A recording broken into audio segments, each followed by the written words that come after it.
This video will help you sleep and relax. But before we begin, I would like to know which city you're from and what time you're watching this. Now, subscribe to the channel, relax, and let's begin. As we headed upstairs to go to bed, Mom asked if I wanted to sleep in her room. Normally, I would have refused. I was a teenager after all, way too old for that. But something about the empty house and the way the wind was howling outside made me hesitate. "Sure," I said, trying to sound casual. "Why not?" We got ready for bed, and I grabbed my pillow from my room before settling in next to Mom. The familiar scent of her lavender hand cream was comforting as I snuggled under the covers. We chatted for a bit about school and what we'd do over the weekend. Eventually, we both drifted off. I'm not sure how long I'd been asleep when I suddenly jerked awake. The room was pitch black, and for a moment I felt disoriented, forgetting where I was. Then I heard Mom's steady breathing beside me and remembered. I lay still, trying to figure out what had woken me. That's when I felt it, the lightest touch on my leg, like fingers gently brushing against my skin. At first I thought it must be Mom, maybe reaching out in her sleep, but I could still hear her breathing coming from the other side of the bed. My heart started pounding as I realized there was something, or someone, else in the room with us. I wanted to cry out, to wake Mom up, but I was frozen in terror. The ghostly fingers continued to stroke my leg, moving slowly up towards my knee. I squeezed my eyes shut, praying it would stop. After what felt like an eternity, the sensation finally faded away. I lay there rigid, straining my ears for any sound, but the room was silent except for Mom's breathing. Eventually, I managed to convince myself I must have imagined it or dreamed it. I was almost drifting back to sleep when a loud bang made me bolt upright. "What was that?" Mom's voice came from beside me, groggy with sleep. I don't know," I stammered. My eyes had adjusted enough to make out her silhouette as she sat up too. We both went still, listening. For a few moments there was nothing. Then we heard it, a slow creaking sound coming from down the hall. "Stay here," Mom whispered. She reached for the lamp on her nightstand, but when she flicked the switch, nothing happened. My mouth went dry as I realized the power must be out. Mom fumbled in the drawer and pulled out her phone, using the screen as a makeshift flashlight. The pale blue glow barely penetrated the darkness as she crept towards the bedroom door. I wanted to beg her not to open it, but I couldn't find my voice. She hesitated with her hand on the doorknob, then slowly turned it and eased the door open a crack. The creaking had stopped, but now we could hear a faint thumping sound. It seemed to be coming from my dad's office at the end of the hall. Mom took a few cautious steps into the hallway. I scrambled out of bed to follow her, not wanting to be left alone. As we inched down the hall, the thumping got louder. It had a rhythm to it, almost like footsteps, but too erratic. When we got closer to the office, I realized what it was. The door was slamming open and closed, over and over. That door had always been a bit tricky. It would stick in the frame, and you had to give it a good yank to get it open. But now it was swinging wildly on its hinges like it weighed nothing at all. Mom's hand shook as she held up the phone, illuminating the door. There was no one there, nothing we could see causing the movement. But it kept slamming, harder and faster, the bangs echoing through the silent house. I clutched Mom's arm, wanting to run but too terrified to move. The temperature in the hallway seemed to plummet. I could see my breath clouding in front of me. Suddenly, the slamming stopped. The door swung open one last time and stayed there, revealing the pitch-black interior of the office. The silence was almost worse than the noise had been. I strained my ears, certain I could hear something moving in the darkness beyond the doorway. Mom must have sensed it too because she started to back away, pulling me with her. That's when we heard the laugh. It was low and raspy, seeming to come from everywhere and nowhere at once. It grew louder, filling the hallway, surrounding us. Mom spun around and we both ran, stumbling and tripping in our haste to get back to her room. We slammed the door shut behind us and dove under the covers, clinging to each other. The laughter faded away, but neither of us slept for the rest of the night. We lay there rigid and alert until the first gray light of dawn began to seep through the curtains. When we finally ventured out of the room, everything seemed normal. The office door was closed. The power was back on. There was no sign of anything unusual. We never talked much about what happened that night. Mom wrote it off as our imaginations running wild, maybe sparked by a weird dream. But I know what I felt, what I heard. Sometimes I still wake up in the middle of the night, feeling phantom fingers on my leg. And I never go near that office when I'm home alone. Whatever was in there that night, I'm convinced it's still waiting, ready to reach out from the darkness again.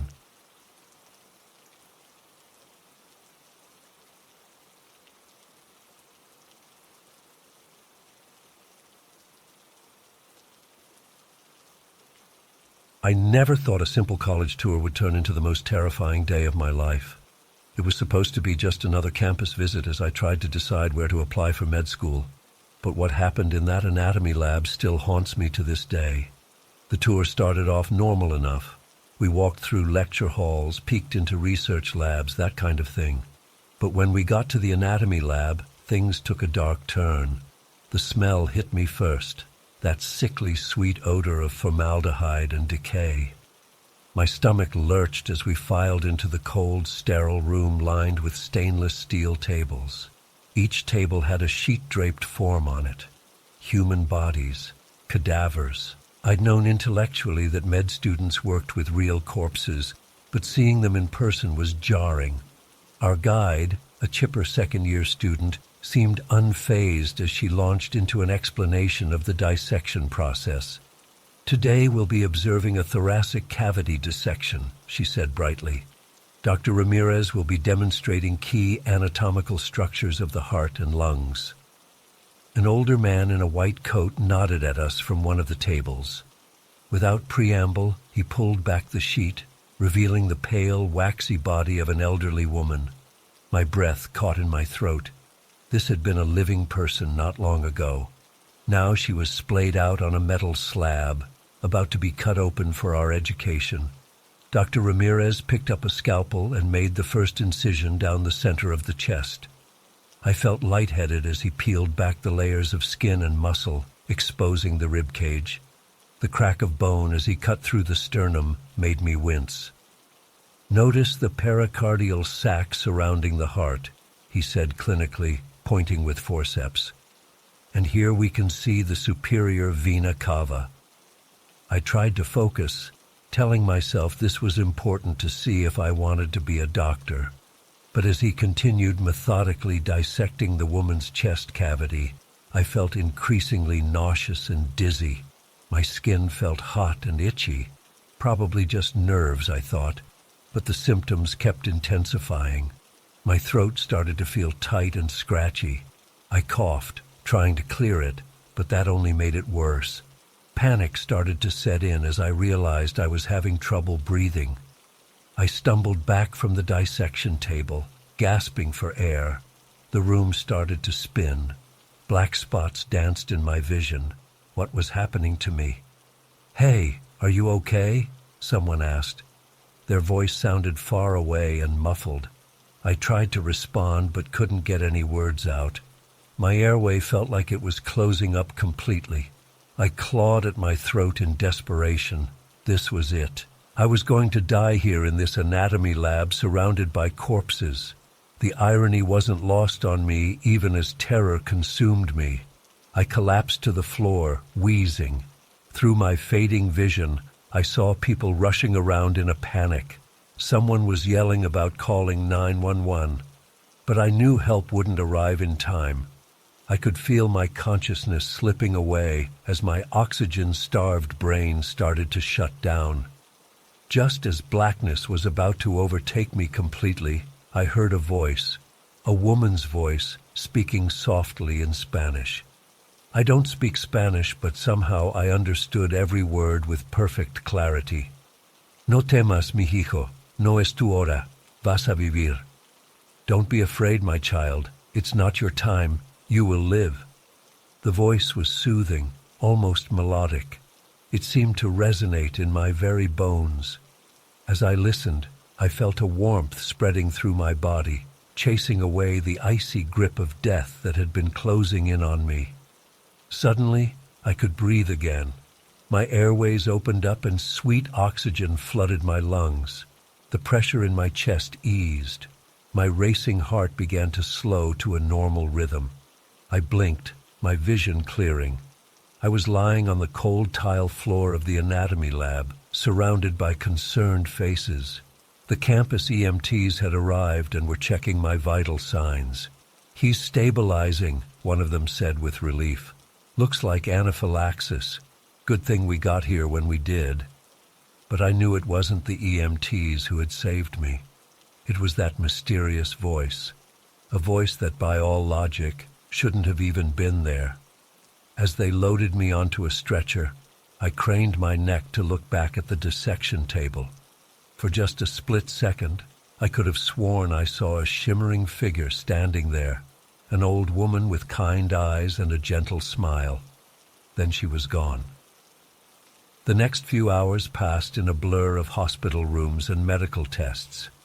Apparently, I'd had a severe allergic reaction to the formaldehyde used to preserve the cadavers. The doctors said I was lucky to be alive, but I knew luck had nothing to do with it. Something inexplicable had happened in that anatomy lab, something that defied rational explanation. In the days and weeks that followed, I couldn't stop thinking about that voice and the momentary vision I'd had. Who was that woman? Why had she intervened to save me? And how had I understood Spanish, a language I'd never studied? I dove into research, poring over the records of cadaver donations to the medical school. Most of the bodies came from elderly people who had willed their remains to science. But there was also a smaller number of unclaimed bodies, indigent people who had died alone, with no one to claim their remains. That's when I found her. Maria Consuela Herrera, age 78. She had died homeless on the streets 6 months earlier. With no family or friends to arrange a funeral, her body had been donated to the medical school. The photo in her file showed a weathered face with bright, kind eyes, the exact eyes I'd seen in my vision. This was her, the woman whose body had been on that dissection table, the woman whose spirit somehow had reached out to save me. I'll never be able to explain exactly what happened that day. Maybe it was just a hallucination brought on by oxygen deprivation. Maybe my brain invented the whole thing as some kind of survival mechanism. But deep down, I know the truth. In that moment between life and death, I made contact with something beyond our normal reality. The spirit of a lonely old woman who in death found a way to make a profound difference. I ended up choosing a different career path after that experience, but I've never forgotten Maria or the incredible gift she gave me. Sometimes I visit her grave in the potter's field, leaving flowers and whispering my eternal gratitude in halting Spanish. And on quiet nights, I swear I can still hear her voice, soft and melodic, reminding me that there are mysteries in this world far beyond our comprehension. We are all connected in ways we can't begin to understand. And sometimes, when we least expect it, a stranger reaches out from beyond to change our lives forever.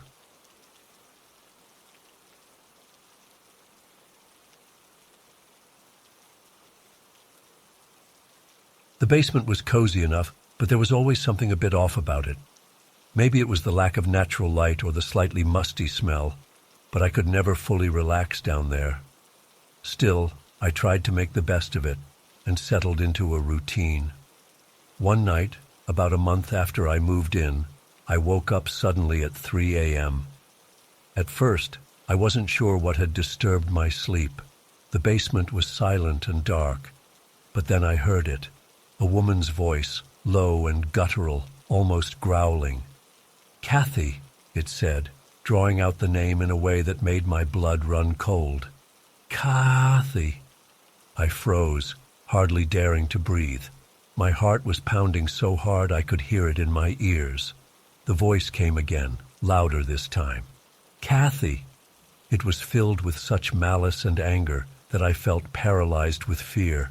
I wanted to get up and turn on the lights, to reassure myself that I was alone in the basement, but I couldn't move. I just lay there, eyes wide open, staring into the darkness and straining my ears for any other sounds. After what felt like hours, but was probably only minutes, I heard heavy footsteps above me. My landlord lived upstairs, and I prayed it was just him getting up to use the bathroom.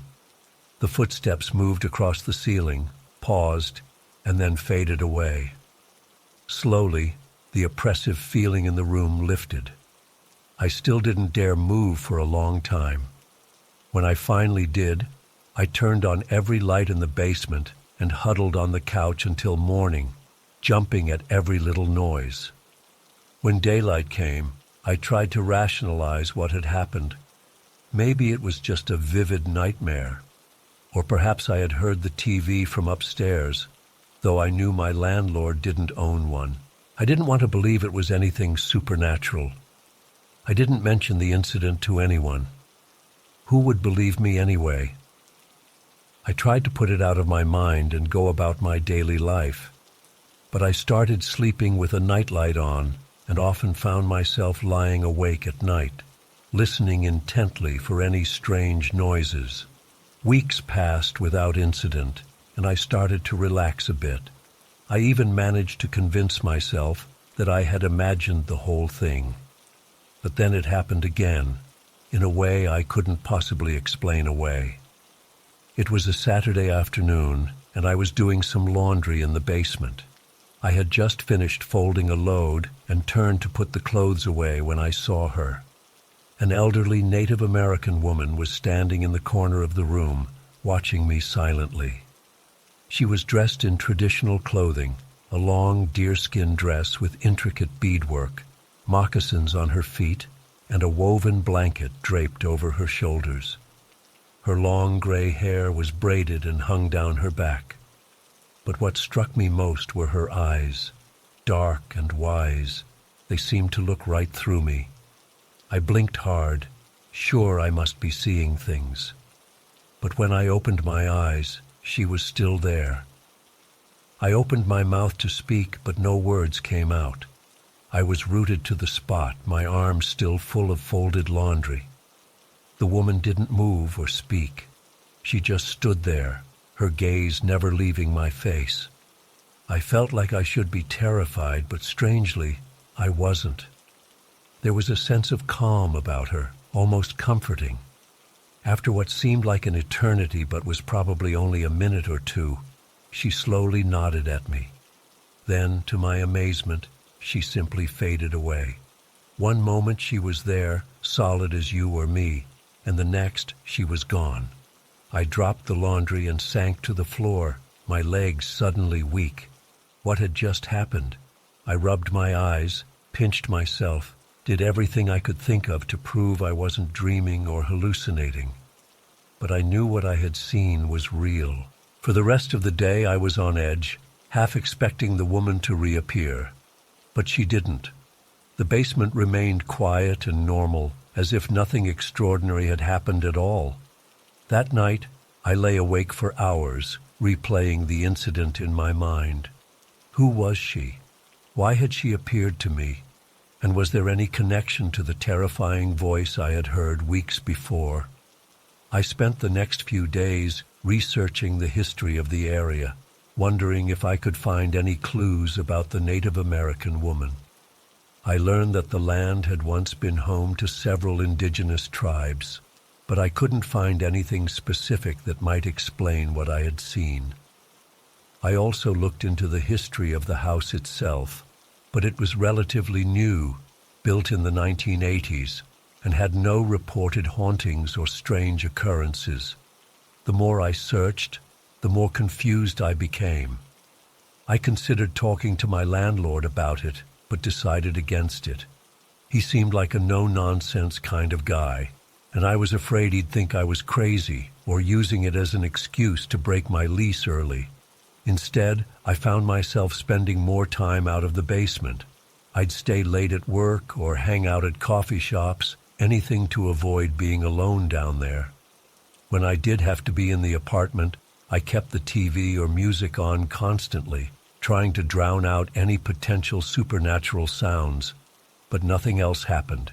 No more voices, no more apparitions. The basement remained stubbornly, frustratingly normal. In a way, that was almost worse. At least if something else had occurred, I might have been able to make sense of it all.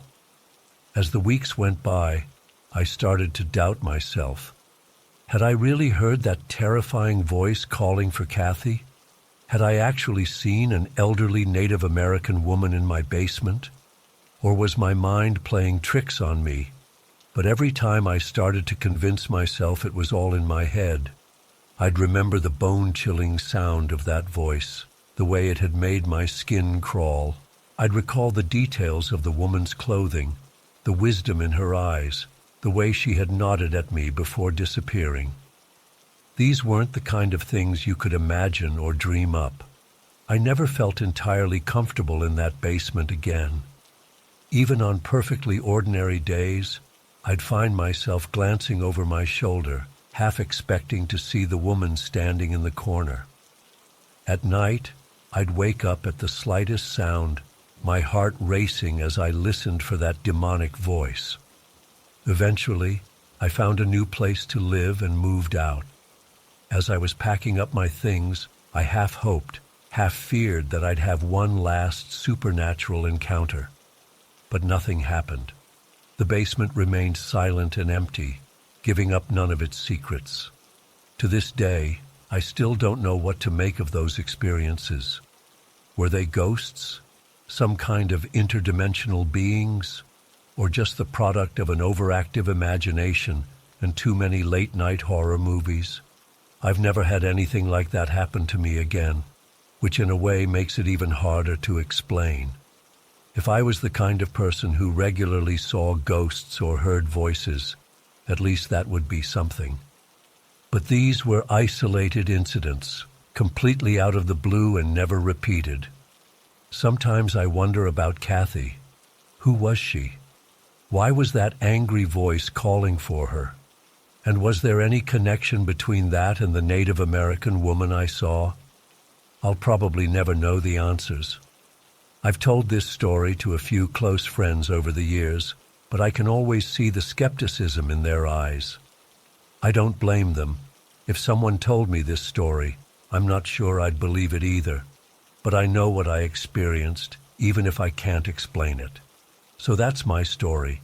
Two inexplicable, terrifying, and yet somehow profound experiences in a basement in Alberta. I don't know if I'll ever understand what happened there, but I do know one thing for certain. I'll never forget it as long as I live. Tisesai.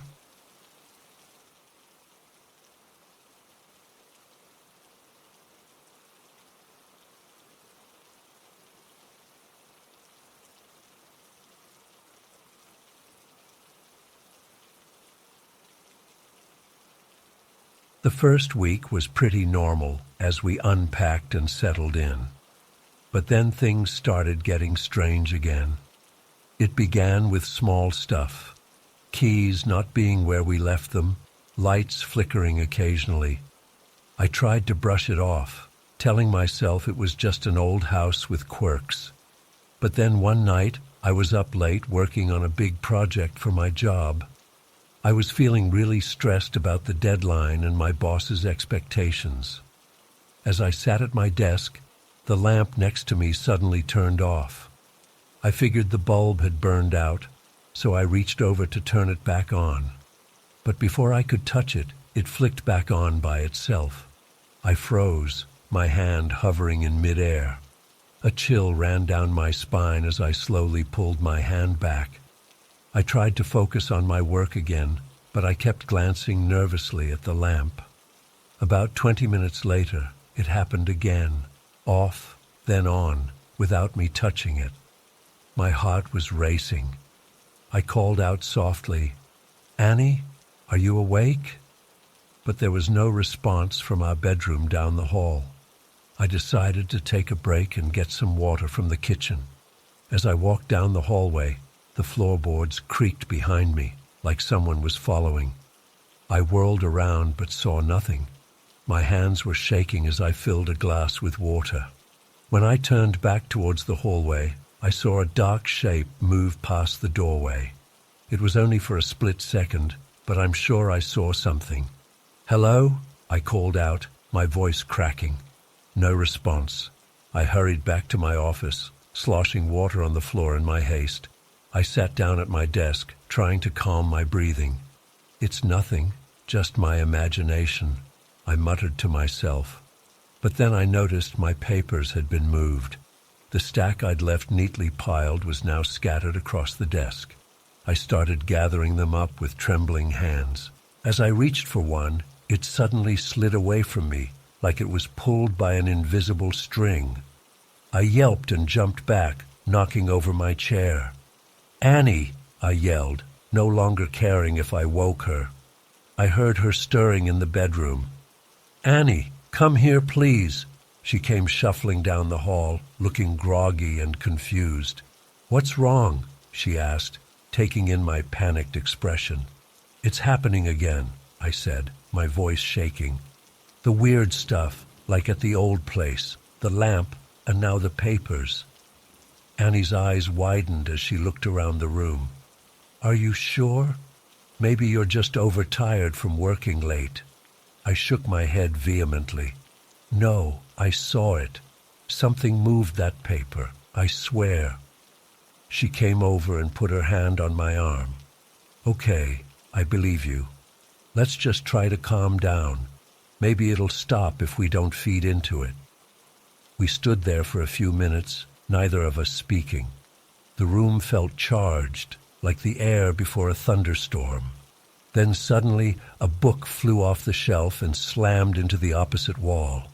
Annie screamed and I felt my knees go weak. "Oh my God," she whispered. "It really is back." We spent the rest of the night huddled together on the couch, too afraid to go back to sleep. When morning finally came, things seemed normal again. But I called in sick to work, too shaken to face the day. Over the next few weeks, the activity continued. It seemed to happen most often when I was stressed about work or Annie and I were arguing. One night after a particularly bad fight, we woke up to find all the kitchen cabinets flung open and dishes shattered on the floor. We tried sage holy water, even had a priest come bless the house. Nothing worked. The entity, or whatever it was, seemed attached to us rather than the house itself. I started to wonder if maybe I was somehow causing it. The activity always spiked when my emotions were running high. Was I unconsciously manifesting this stuff? I tried meditation, therapy, anything to get a handle on my stress. It helped a little, but strange things still happened. One of the scariest incidents was when Annie was home alone one afternoon. She was in the shower when she heard loud banging coming from the bedroom. She got out, wrapped in a towel, and cautiously went to investigate. She found the dresser drawers all pulled out, clothes strewn everywhere. As she stood there in shock, she felt something brush against her leg. She looked down and saw a pair of my socks rolling across the floor by themselves, coming to rest at her feet. Annie called me in hysterics. I rushed home from work to find her sitting in her car in the driveway, refusing to go back in the house. It took hours to calm her down enough to go inside. We've talked about moving again, but part of us is afraid the activity will just follow us to a new place. And honestly, we can't afford to break our lease right now. So we're stuck here, never knowing when the next incident will happen. I've started keeping a detailed log of every strange occurrence, trying to find patterns. Sometimes we'll go days or even a week with nothing unusual. Just when we start to relax, something happens to remind us we're not alone. Last night was one of the worst experiences yet. I woke up around 3 a.m. with an overwhelming sense of dread. The room felt ice cold. I tried to reach for Annie but found myself paralyzed, unable to move or speak. I could only watch in terror as a dark, shadowy figure materialized at the foot of our bed. It was human-shaped but hazy, like smoke given form. Slowly, it began to move towards Annie's side of the bed. I struggled against the paralysis with every ounce of my being. Just as the figure reached out towards Annie, I managed to break free. I lunged forward with a yell, my hand passing through empty air where the shadow had been. Annie bolted upright, startled awake by my shout. "What's happening?" she cried. I was shaking uncontrollably, barely able to form words. "There was something by the bed," I stammered. We turned on every light in the house and huddled together, neither of us sleeping for the rest of the night. In the harsh light of morning, it was tempting to write it off as a particularly vivid nightmare, but the lingering fear and that bone-deep cold told me it was all too real. I don't know how much longer we can live like this. The constant stress is taking a toll on both of us. Annie started having anxiety attacks, and I can barely focus at work anymore. But what can we do? Who would even believe us if we tried to explain? Sometimes I find myself talking to the entity, begging it to leave us alone, or at least explain what it wants. But there's never any clear response, just more unexplained activity. I'm writing this all down, partly to keep a record, but also in hopes that someone out there might have answers. Has anyone else experienced anything like this? How do you live with the constant fear and uncertainty? I'm afraid of what might happen if things escalate further. Will it eventually hurt one of us? Or will the stress of living with this drive us apart? All I know is that I can't keep pretending everything is normal. Something is in our house, something that defies explanation, and I'm terrified of what might happen next.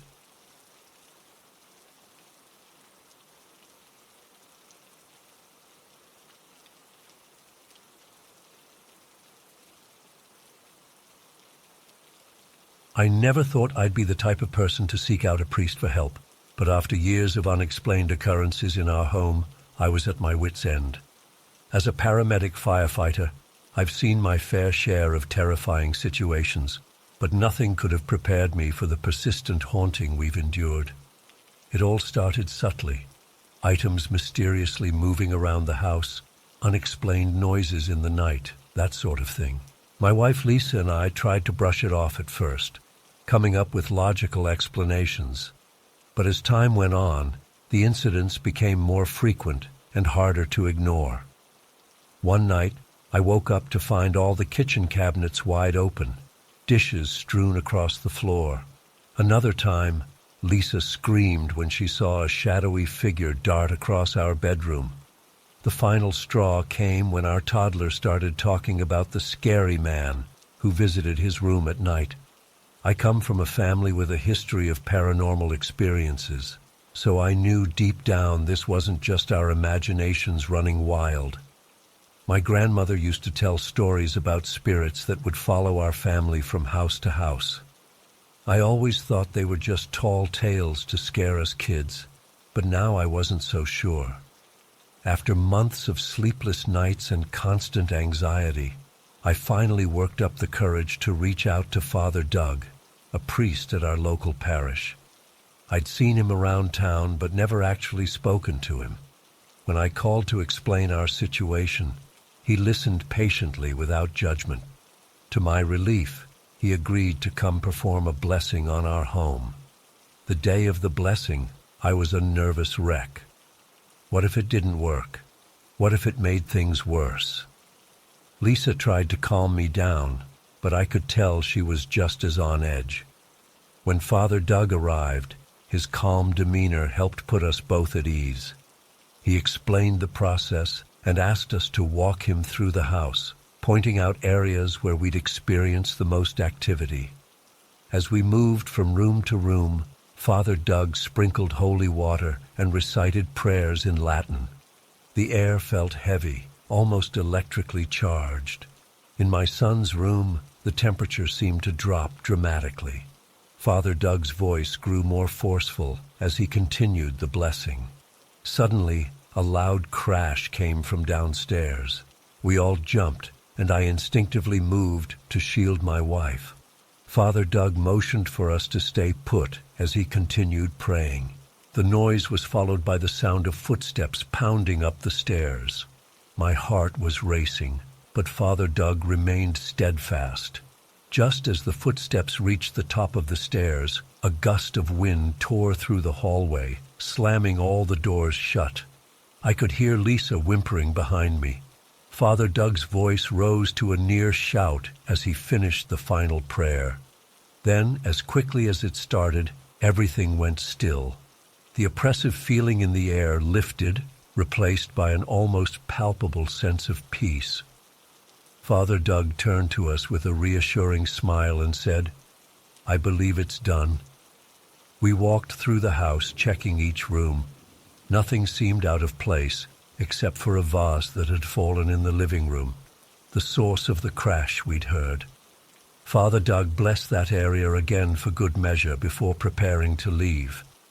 As he was heading out, Father Doug turned to us and said, "Remember, faith is your strongest weapon against the darkness. If you ever need me again, don't hesitate to call." With that, he was gone, leaving us to process what had just happened. That night was the first in months where we all slept soundly. No strange noises, no creepy feelings, just peaceful silence. Days turned into weeks, and weeks into months, with no sign of our otherworldly visitor.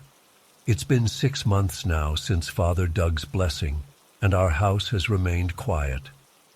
Sometimes I catch myself waiting for something to happen, holding my breath at every creak of the floorboards. But so far, nothing. I can't explain what exactly was haunting us or why it left. Part of me is afraid to question it too much, like I might jinx our newfound peace. All I know is that for now, we can breathe easy in our own home again. This experience has definitely changed me. As a paramedic, I've always dealt with the physical realm, injuries, illnesses, things I can see and treat. But now I know there's so much more out there that we can't explain. It's humbling and terrifying all at once. I find myself more attuned to the energy around me now, both at home and on the job. Sometimes when we're called to particularly tragic scenes, I wonder if there are spirits lingering, unable to move on. I try to say a silent prayer, hoping it might help in some small way. Lisa and I have grown closer through all of this. Facing something so inexplicable together has strengthened our bond. We don't talk about it much with others. Who would believe us anyway? But between us, there's an understanding, a shared experience that's uniquely ours. Our son seems to have forgotten about the scary man in his room, which is a huge relief.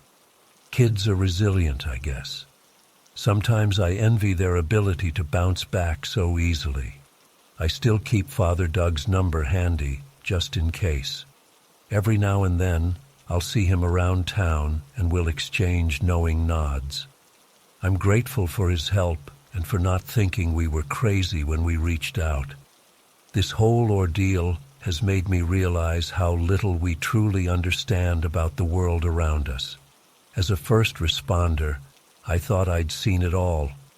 But there are things out there that can't be explained by science or logic. It's a humbling realization. I don't know if our uninvited guest is gone for good or if it's just biding its time. For now, I'm choosing to focus on the present, enjoying our peaceful home and the sense of normalcy we've regained. But I'll always be watching, listening, ready to protect my family from whatever may come, seen or unseen. If there's one thing I've learned from all this, it's to trust your instincts. If something feels off, it probably is.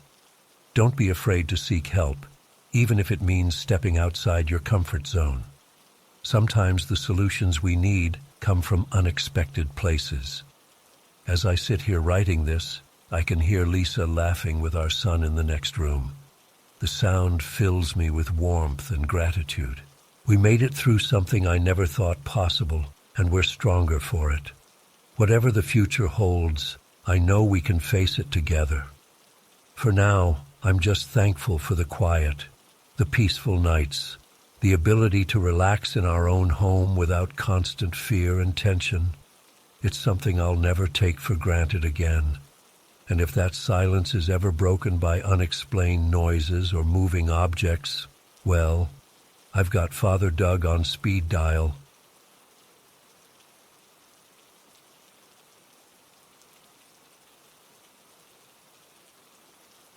Jake's house was pretty old, like early 1900s old, so we figured if any place in our boring suburban neighborhood was haunted, it would be his creepy, unfinished basement. We gathered some basic equipment, our phones to record audio, a couple flashlights, even one of those EMF detector apps. Looking back, we were so naive. It was around 11 p.m. when we crept down the rickety wooden stairs into the basement. The musty smell hit me immediately. That damp, earthy scent of a space that rarely sees sunlight. Cobwebs clung to the corners, and bare light bulbs cast long shadows across the concrete floor. A shiver ran down my spine, but I brushed it off as just being cold. We settled into a circle on the floor, our flashlight beams crisscrossing as we nervously giggled and set up our phones to record. Jake's little brother Tommy had insisted on joining us, so he sat next to me clutching his stuffed dinosaur. The kid was only 8, but braver than most of us. "Okay, guys, let's try an EVP session," whispered Megan, our self-appointed leader for the night.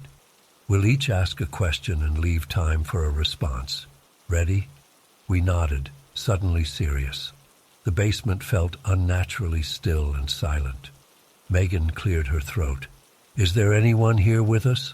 Can you give us a sign of your presence?" We waited, straining our ears. Nothing but the faint hum of the house settling. Jake went next. "What's your name? How long have you been here?" More silence. I was starting to feel silly for being nervous earlier. This was clearly just going to be us sitting in a musty basement all night. Then it was my turn. I hesitated, feeling a bit ridiculous, but asked, "Are you a child? Did you live in this house a long time ago?"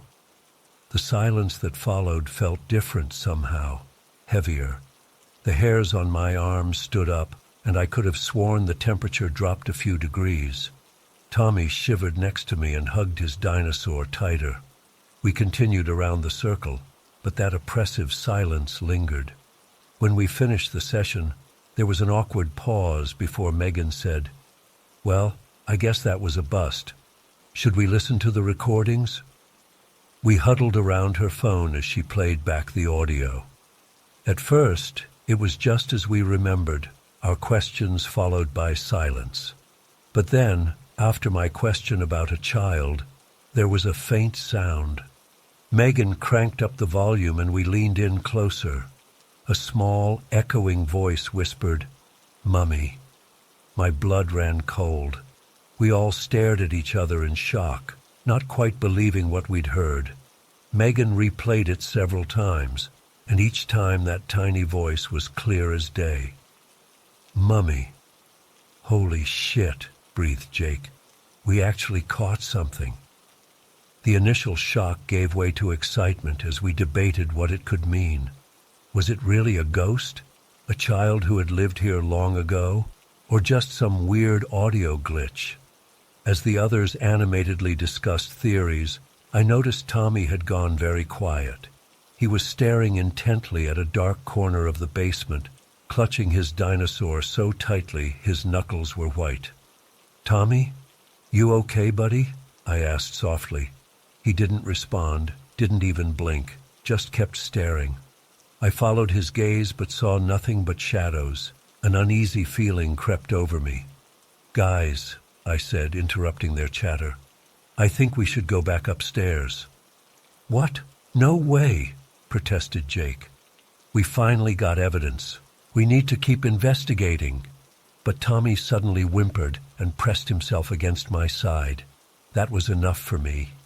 "Seriously, let's call it a night. We can come back another time." The others grumbled but agreed. As we gathered our things, I couldn't shake the feeling we were being watched. I hurried Tommy towards the stairs, bringing up the rear of our group. Just as I reached the bottom step, I heard it. A soft, echoing giggle, like a child laughing, but wrong somehow, distorted. I froze, my heart pounding. "Did you guys hear that?" I whispered. They turned to look at me quizzically. "Hear what?" asked Megan. Before I could respond, it came again, louder this time. A girl's laughter, high and eerie, seeming to come from everywhere and nowhere at once. Tommy let out a terrified wail and bolted up the stairs. The rest of us weren't far behind, stumbling over each other in our haste to get out of that basement. We burst into the kitchen, panting and wild-eyed. Jake's mom came running in, alarmed by the commotion. "What on earth is going on?" she demanded. We tried to explain, talking over each other in our panic. She listened with growing concern, then sighed heavily. "I was afraid this might happen someday," she said quietly. We fell silent, staring at her. "What do you mean?" Jake asked. She sat down at the kitchen table, motioning for us to join her. "There's something I should have told you about this house a long time ago, Jake. I didn't want to scare you when you were younger, and then, well, I suppose I just convinced myself it wasn't real." We leaned in, hanging on her every word as she continued.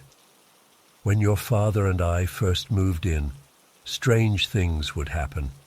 Objects moving on their own, cold spots, the sound of a child crying late at night. We tried to ignore it, tell ourselves it was just an old house settling. But then one night, I saw her." "Saw who?" Megan whispered. "A little girl, couldn't have been more than 6 or 7. She was standing at the foot of our bed, just watching us. When I gasped and sat up, she vanished. After that, I did some research on the house's history. Turns out a family lived here in the 1920s. They had a daughter who died of influenza. Emma, her name was." We all exchanged wide-eyed glances. Jake looked pale. "Why didn't you ever tell me?" His mom sighed. "The activity stopped after a while. I thought maybe acknowledging her had somehow helped her move on. I convinced myself it had all been in my imagination. I'm so sorry. I should have warned you." As if on cue, a child's laughter echoed from the basement, causing us all to jump. Tommy burst into tears, and Jake's mom hurried to comfort him. "I think it's time for everyone to head home," she said firmly. "Jake, you'll stay with your aunt tonight. I'm calling a psychic medium first thing in the morning." We didn't need to be told twice. As I hurried home that night, I couldn't shake the image of a small, lonely figure standing in that dark basement. I wondered about Emma, about what kept her tied to that house decades after her death. Part of me felt bad for disturbing her rest with our foolish ghost hunting game. Needless to say, That was the end of our paranormal investigations. Jake's family ended up moving out a few months later, unable to feel comfortable in the house after everything that happened. Sometimes I drive by the old place and wonder if Emma is still there, waiting for someone to play with her. But I'll never set foot in that basement again. I still have the audio file saved on an old phone. Some nights when I can't sleep, I'm tempted to listen to it again, to prove to myself it was real. But then I remember that eerie laughter and the terror in Tommy's eyes, and I leave it alone. Some things are better left undisturbed.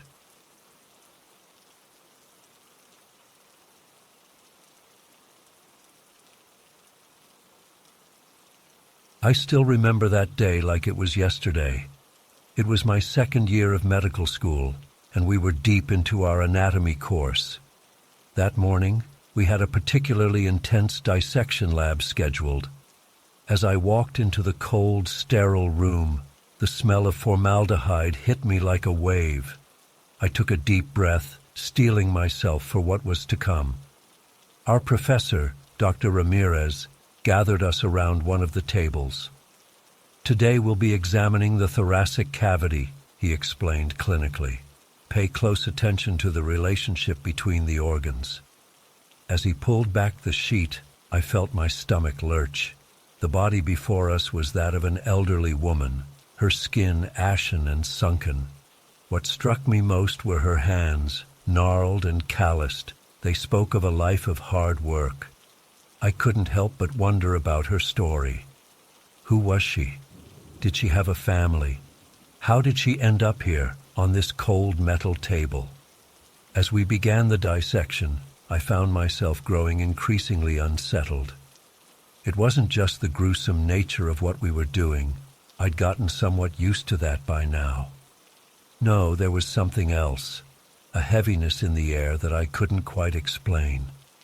I glanced around at my classmates, but they all seemed focused on the task at hand. Was I the only one feeling this way? I shook my head, trying to clear the fog that seemed to be settling over my mind. As we continued working, Dr. Ramirez began explaining the unclaimed body program. "Many of these individuals come from marginalized communities," he said solemnly. "Homeless, addicts, undocumented immigrants, people society often overlooks." His words hit me hard. I looked down at the woman's face, imagining the hardships she must have endured. Had anyone mourned her passing? The injustice of it all made my chest tighten. By the time we finished the lab, I was feeling thoroughly shaken. As I washed up, I noticed my hands were trembling slightly. "Get it together," I told myself. "This is part of becoming a doctor. You need to be able to handle this." But as I made my way to my next class, the unease continued to grow. My skin felt clammy, and there was a pressure building behind my eyes. Maybe I was coming down with something? I considered skipping the lecture and heading home, but I didn't want to fall behind. I slipped into a seat at the back of the auditorium, hoping to ride out whatever this was. As the professor began speaking, though, things only got worse.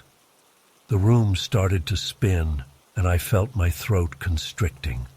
Panic rose in my chest as I realized I was having trouble breathing. Oh God, what's happening to me? My vision began to tunnel, and I knew I was on the verge of passing out. As I struggled to draw breath, a terrifying thought struck me. Was I having an allergic reaction? To the formaldehyde, maybe? I tried to stand, to call for help, but my legs gave out beneath me. As I collapsed to the floor, I heard shouts of alarm from my classmates.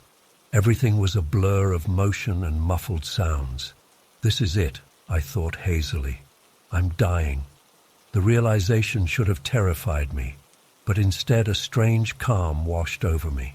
As my consciousness began to fade, I heard something, a voice, clear as day, speaking directly into my mind. "No vas a morir," it said gently. "You're not going to die." The voice was unlike anything I'd ever heard. warm and soothing, yet with an otherworldly quality that sent chills through my body. In that moment, I knew with absolute certainty that it wasn't just my imagination. Something inexplicable was happening. As quickly as it had come, the voice faded away, but its impact lingered. Even as my vision went dark, I felt a profound sense of peace. Whatever happened, I knew I would be okay. The next thing I knew, I was blinking awake in the campus medical center. A concerned-looking doctor was leaning over me, checking my vital signs. "You gave us quite a scare there," she said. "How are you feeling?" I took a deep breath, relishing the feeling of air filling my lungs. "I'm okay, I think," I said, surprised to find it was true. "What happened?" She explained that I'd had a severe allergic reaction, likely to something in the anatomy lab. If my classmates hadn't acted so quickly in getting me help, things could have been much worse. As she spoke, I found myself thinking of the voice I'd heard. Had it somehow known I would survive? Over the next few days, as I recovered, I couldn't stop replaying that moment in my mind. The voice had spoken in Spanish, a language I barely knew beyond a few basic phrases. Yet I had understood it perfectly. How was that possible? I considered telling someone about what I'd experienced, but I knew how it would sound. They'd assume it was some kind of hallucination brought on by lack of oxygen. But I knew deep in my bones that it had been real.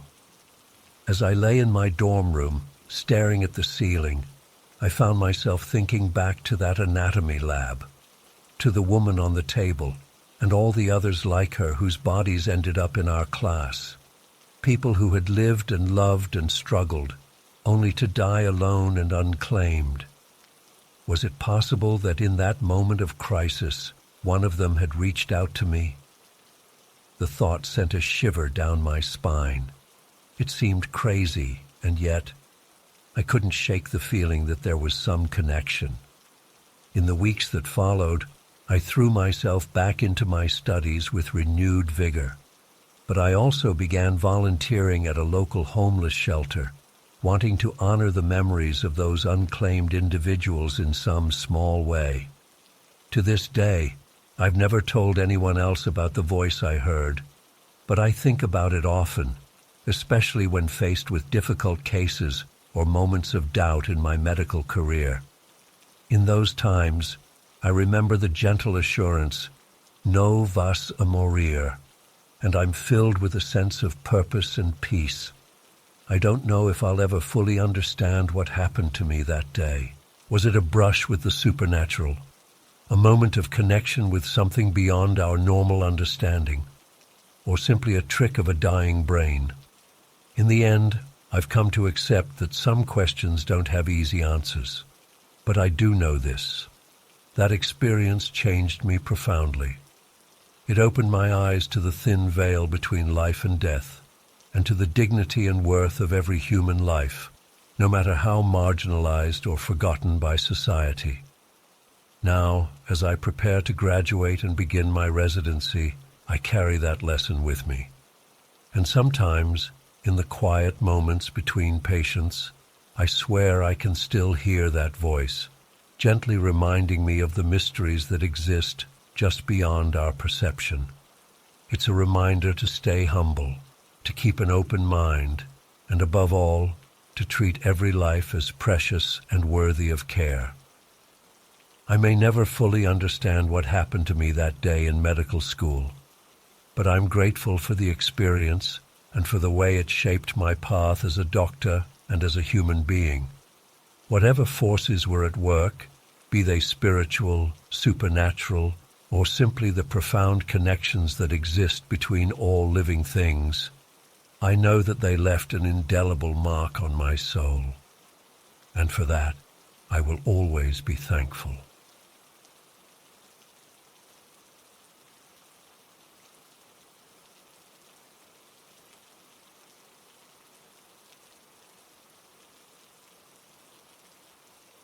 It all started the day my dad passed away. He had been sick for a while, but his death still came as a shock. I remember getting the call from my mom in the middle of the night. Her voice was shaky as she told me Dad was gone. I felt like I had been punched in the gut. The next few days were a blur of grief and funeral preparations. But looking back now, I realize that's when the strange occurrences began. At first, it was just little things that were easy to brush off. A door creaking open on its own, objects not being where we left them. We chalked it up to stress and lack of sleep. The day of the funeral is when things got really weird. As we were getting ready to leave for the service, I noticed something white on the floor near the front door. I bent down to pick it up and realized it was a small white feather. I didn't think much of it at the time. We have birds in the backyard, so finding a stray feather wasn't that unusual. But then at the funeral home, as we were filing in for the service, I saw another white feather on the floor right in front of Dad's casket. A chill ran down my spine. How did a feather get in there? The funeral home was completely closed up. During the service, I kept getting distracted by movement out of the corner of my eye. Every time I looked, there was nothing there, but I had this eerie feeling of being watched. The real shock came when we were saying our final goodbyes at the casket. My mom was the last one to approach. As she leaned in to kiss Dad's forehead, the doors at the back of the room suddenly flew open with a bang. Everyone jumped and turned to look. There was no one there, and no breeze or anything that could have caused it. The funeral director hurried over to close them, looking flustered. That night at Mom's house, none of us could shake the feeling that something wasn't right. We were sitting in the living room, reminiscing about Dad, when my sister suddenly gasped and pointed at the mantel. There, sitting on top of a framed family photo, was another white feather. "Okay, this is getting creepy," my brother said. "Where are these feathers coming from?" Mom got up to examine it. "It's just like the feather pillow your father always used," she said softly. "But I packed that away in the attic months ago when he went into the hospital." A heavy silence fell over the room. We were all thinking the same thing, but no one wanted to say it out loud. Could Dad somehow be trying to communicate with us? Over the next few weeks, the strange occurrences continued and intensified. White feathers would appear in the most unlikely places, inside closed drawers, between the pages of books, even floating in bowls of cereal.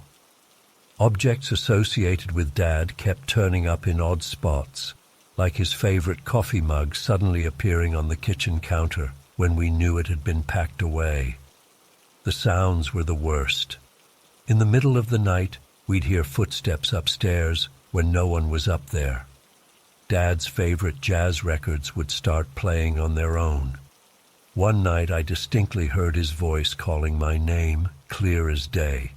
I bolted upright in bed, heart racing, but of course no one was there.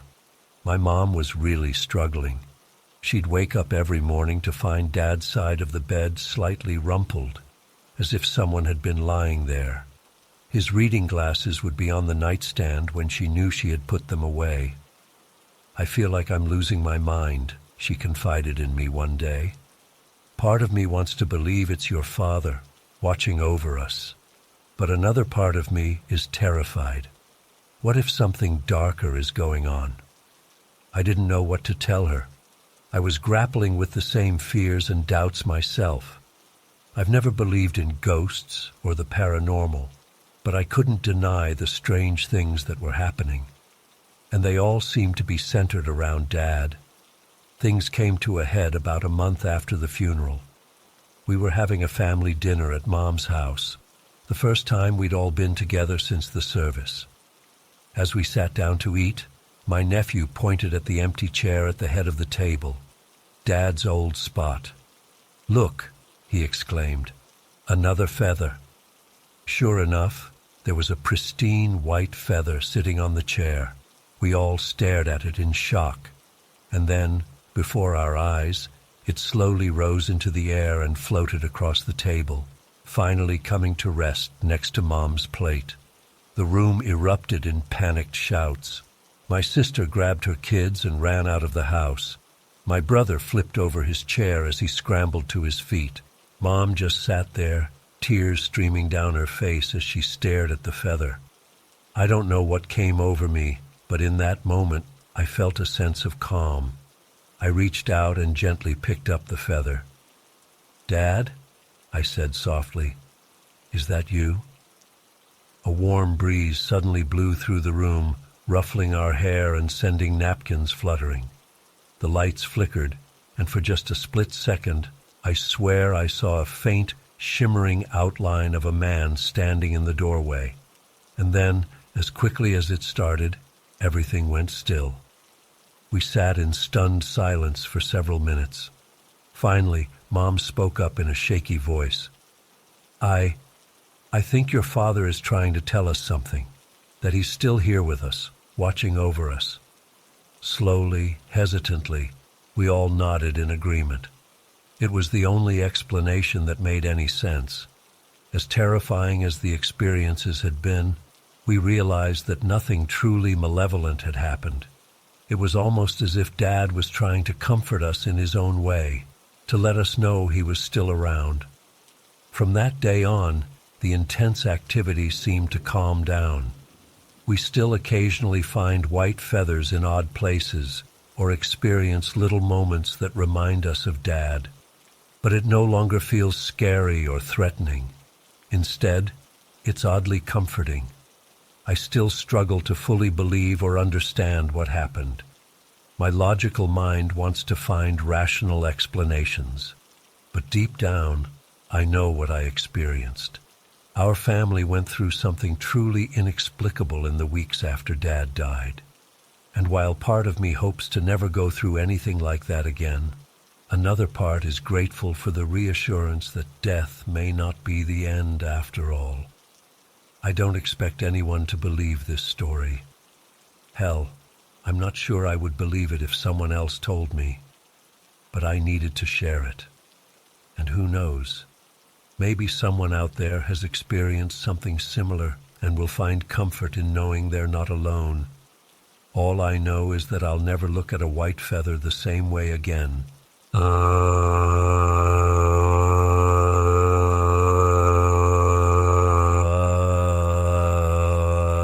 I've been dealing with this thing for years now. I don't even know what to call it anymore. A ghost? A demon? Some kind of entity that's latched onto me? Whatever it is, it's been following me from home to home, haunting not just the places I live, but me personally. And it's only getting worse. It all started about 5 years ago, not long after I became a paramedic firefighter. At first, it was just little things. Objects slightly out of place, lights flickering, that creepy feeling of being watched when I was alone. I tried to brush it off, tell myself I was just stressed from the job and imagining things. But deep down, I knew something wasn't right. Erica noticed it too. We'd be sitting on the couch watching TV and suddenly hear footsteps upstairs, or wake up in the middle of the night to all the kitchen cabinets standing wide open. She'd ask if I'd gotten up, I'd say no, and we'd both just sit there in confused silence, not wanting to acknowledge what was happening. Things escalated after a particularly rough call at work. We responded to a horrific car accident. 2 vehicles collided head-on at high speed.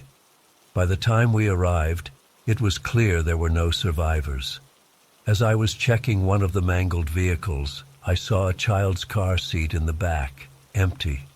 For some reason, that image haunted me more than anything else I'd seen on the job. That night, the paranormal activity in our apartment went into overdrive. Every single light in the place started rapidly turning on and off. The TV blared to life at full volume, cycling through channels. Doors were slamming open and shut.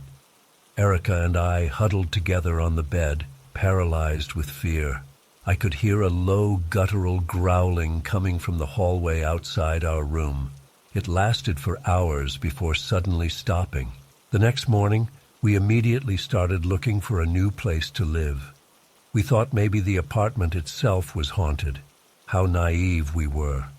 Our next home was a small house on the outskirts of town. Things were quiet for the first few weeks, and we started to relax. Then one night I woke up to the sound of whispering.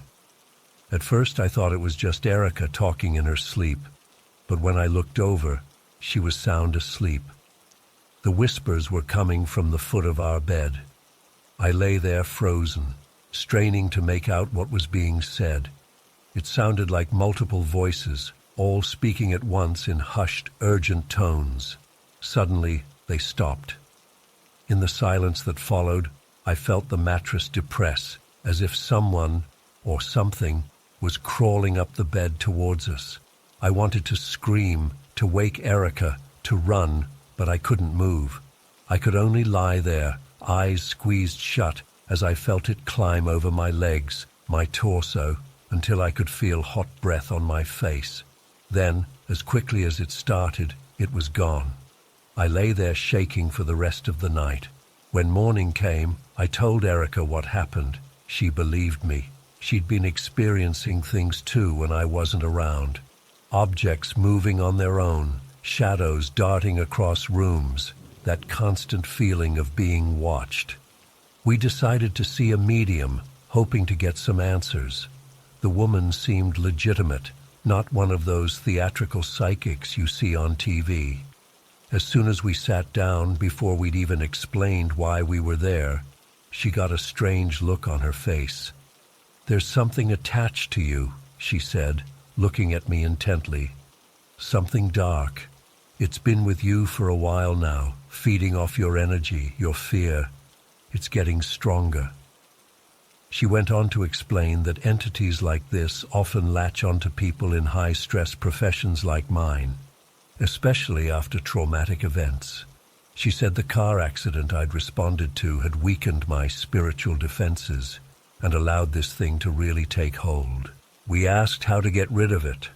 She gave us some cleansing rituals to try, told us to sage the house, gave me a protective amulet to wear. For a while it seemed to help. Things calmed down for a few months, but looking back, I think the entity was just biding its time, gathering strength. The next phase started gradually. I'd be home alone and hear my name being called from another room, in what sounded exactly like Erica's voice. But when I'd go look, no one was there. Or I'd see movement out of the corner of my eye, only to turn and find nothing. One day, I was in the shower when I heard a loud crash from the bedroom. I rushed out, still soaking wet, to find our dresser mirror shattered on the floor. As I stood there staring at it, I noticed something in the fragments of glass. A dark, shadowy figure reflected behind me. I whirled around, but there was nothing there. When I looked back at the broken mirror, the figure was gone. That night, Erica and I were woken by the sound of every single drawer and cabinet in the house opening and slamming shut repeatedly. It was deafening. We huddled together in bed, uncertain whether to run or stay put. Then we heard heavy footsteps coming up the stairs, slow and deliberate. My heart was pounding so hard I thought it might burst out of my chest. The footsteps got closer and closer to our bedroom door. Then they stopped. The doorknob slowly began to turn. I don't know what would have happened next, because at that moment, Erica let out a blood-curdling scream. Everything instantly went silent and still. We stayed awake the rest of the night with all the lights on, jumping at every little sound. The next day, we called a priest to come bless the house. He seemed skeptical at first, but as he was going through the rooms, strange things started happening.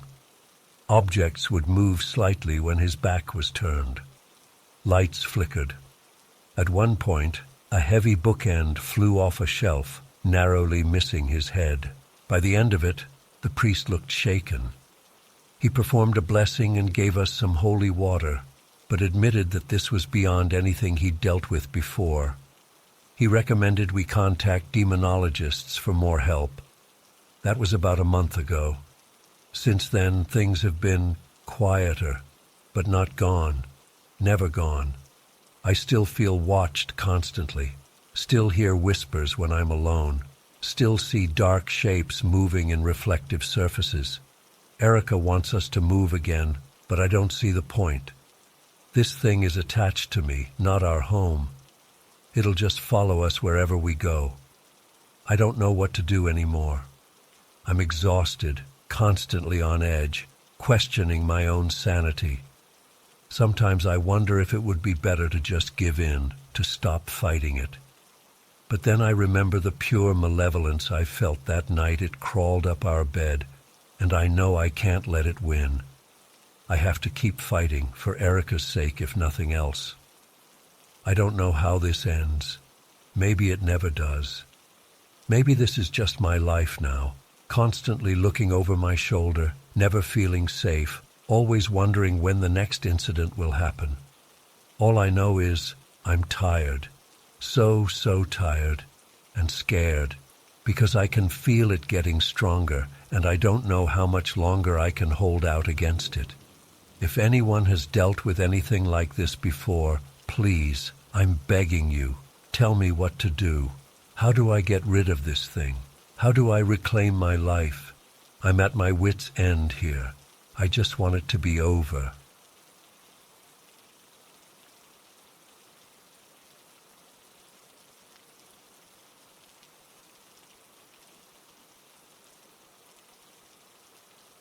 The escape room was located in an old converted warehouse on the outskirts of town, right next to the Oakwood Cemetery.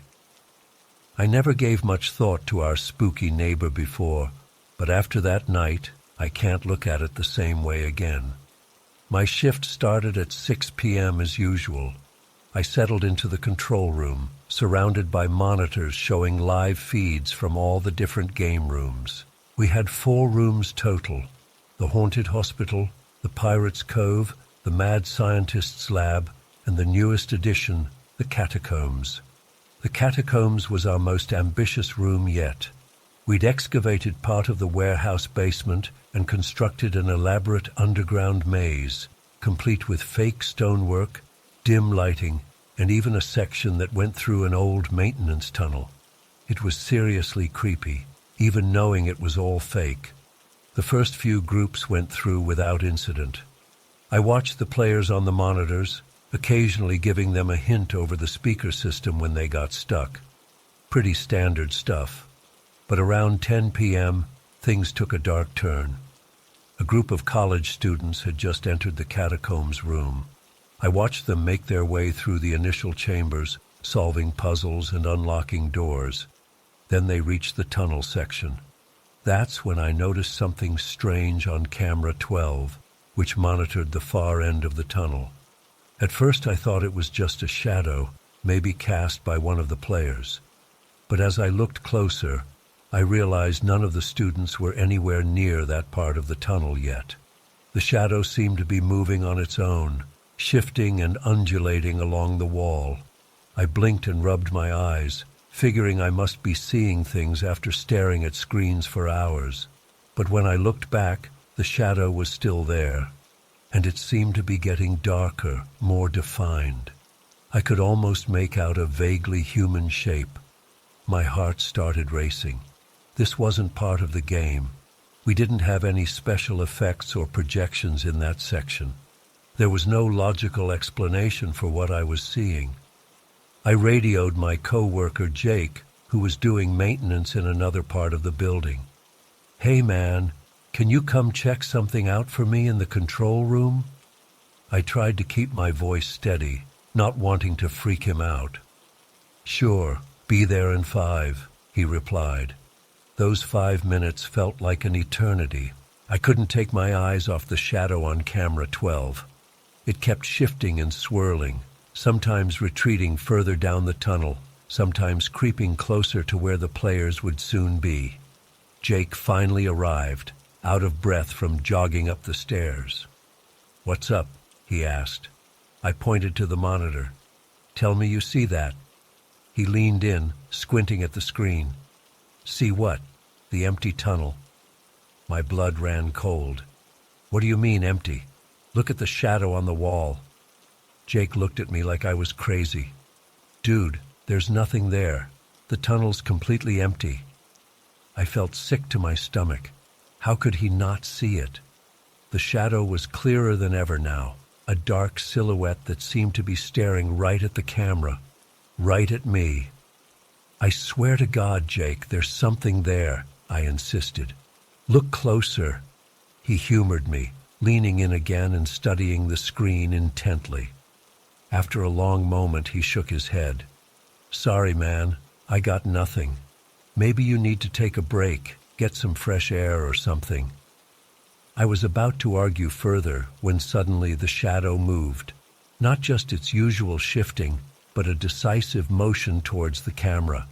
For a split second, I swear I saw glowing red eyes in the darkness. I yelped and jumped back from the monitors.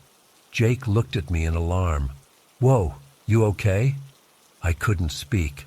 My heart was pounding so hard I thought it might burst out of my chest. I pointed a shaking finger at the screen, but the shadow was gone.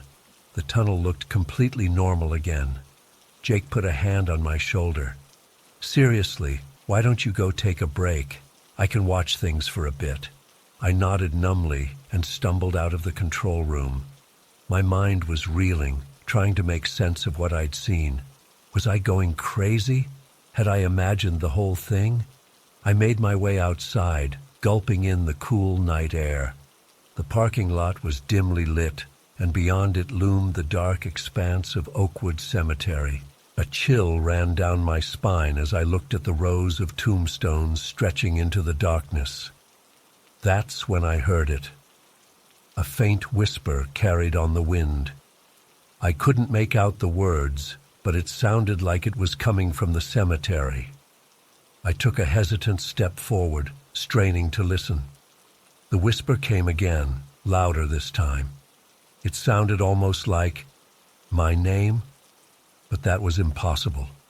I shook my head, trying to clear it. I was just freaked out and imagining things. I was about to go back inside when I saw movement out of the corner of my eye. I whirled around, heart racing. There, at the edge of the cemetery, was a dark figure. It was too far away to make out clearly, but something about its shape was terrifyingly familiar. The shadow from the camera. But how could it be here?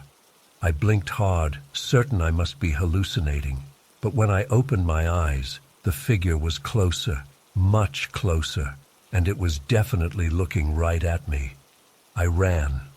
I sprinted back into the building, slamming the door behind me and leaning against it, gasping for breath. Jake came running out of the control room. "Dude, what the hell? Are you okay?" I couldn't find the words to explain. How could I possibly describe what I'd just seen? I just shook my head, still trying to catch my breath. Jake looked seriously concerned now. "Maybe we should call it a night, man. I can handle the last group. You should go home and get some rest." Part of me wanted to protest, to insist on staying and figuring out what was going on. But a larger part just wanted to get as far away from this place as possible. I nodded weakly. Yeah, maybe you're right. Thanks, Jake." I gathered my things in a daze and headed for my car. As I was pulling out of the parking lot, I couldn't resist one last glance at the cemetery. My blood turned to ice. The shadow figure was standing right at the edge of the lot, motionless, watching me. I floored it, tires squealing as I peeled out onto the road. The drive home was a blur. I kept checking my rearview mirror, half expecting to see the shadow following me. When I finally made it to my apartment, I triple-checked all the locks and left every light on before collapsing into bed. I barely slept that night, plagued by nightmares of shadowy figures and whispered voices. When my alarm went off the next morning, I called in sick to work. I couldn't face going back there, not yet. It's been a week now, and I still haven't returned to the escape room. Jake keeps texting, asking if I'm okay. I don't know how to explain what happened. I'm not even sure I understand it myself. All I know is that something impossible, something terrifying, happened that night. And I can't shake the feeling that it's not over. Sometimes, late at night, I swear I can still hear those whispers, calling my name, getting closer. I don't know what to do. I'm scared to go back to work, but I'm even more scared of what might happen if I don't. Whatever that shadow thing was, it seemed to be after me specifically, and I have a sinking feeling that sooner or later, it's going to find me again. So I'm writing this all down, partly to try and make sense of it, partly as a warning. If you're ever at the cryptic escape room, especially the catacombs, be careful. Watch the shadows, and if you hear whispers coming from the cemetery next door, run. Run as fast as you can and don't look back. Because sometimes the things we think are just games turn out to be all too real. And some doors, once opened, can never truly be closed again.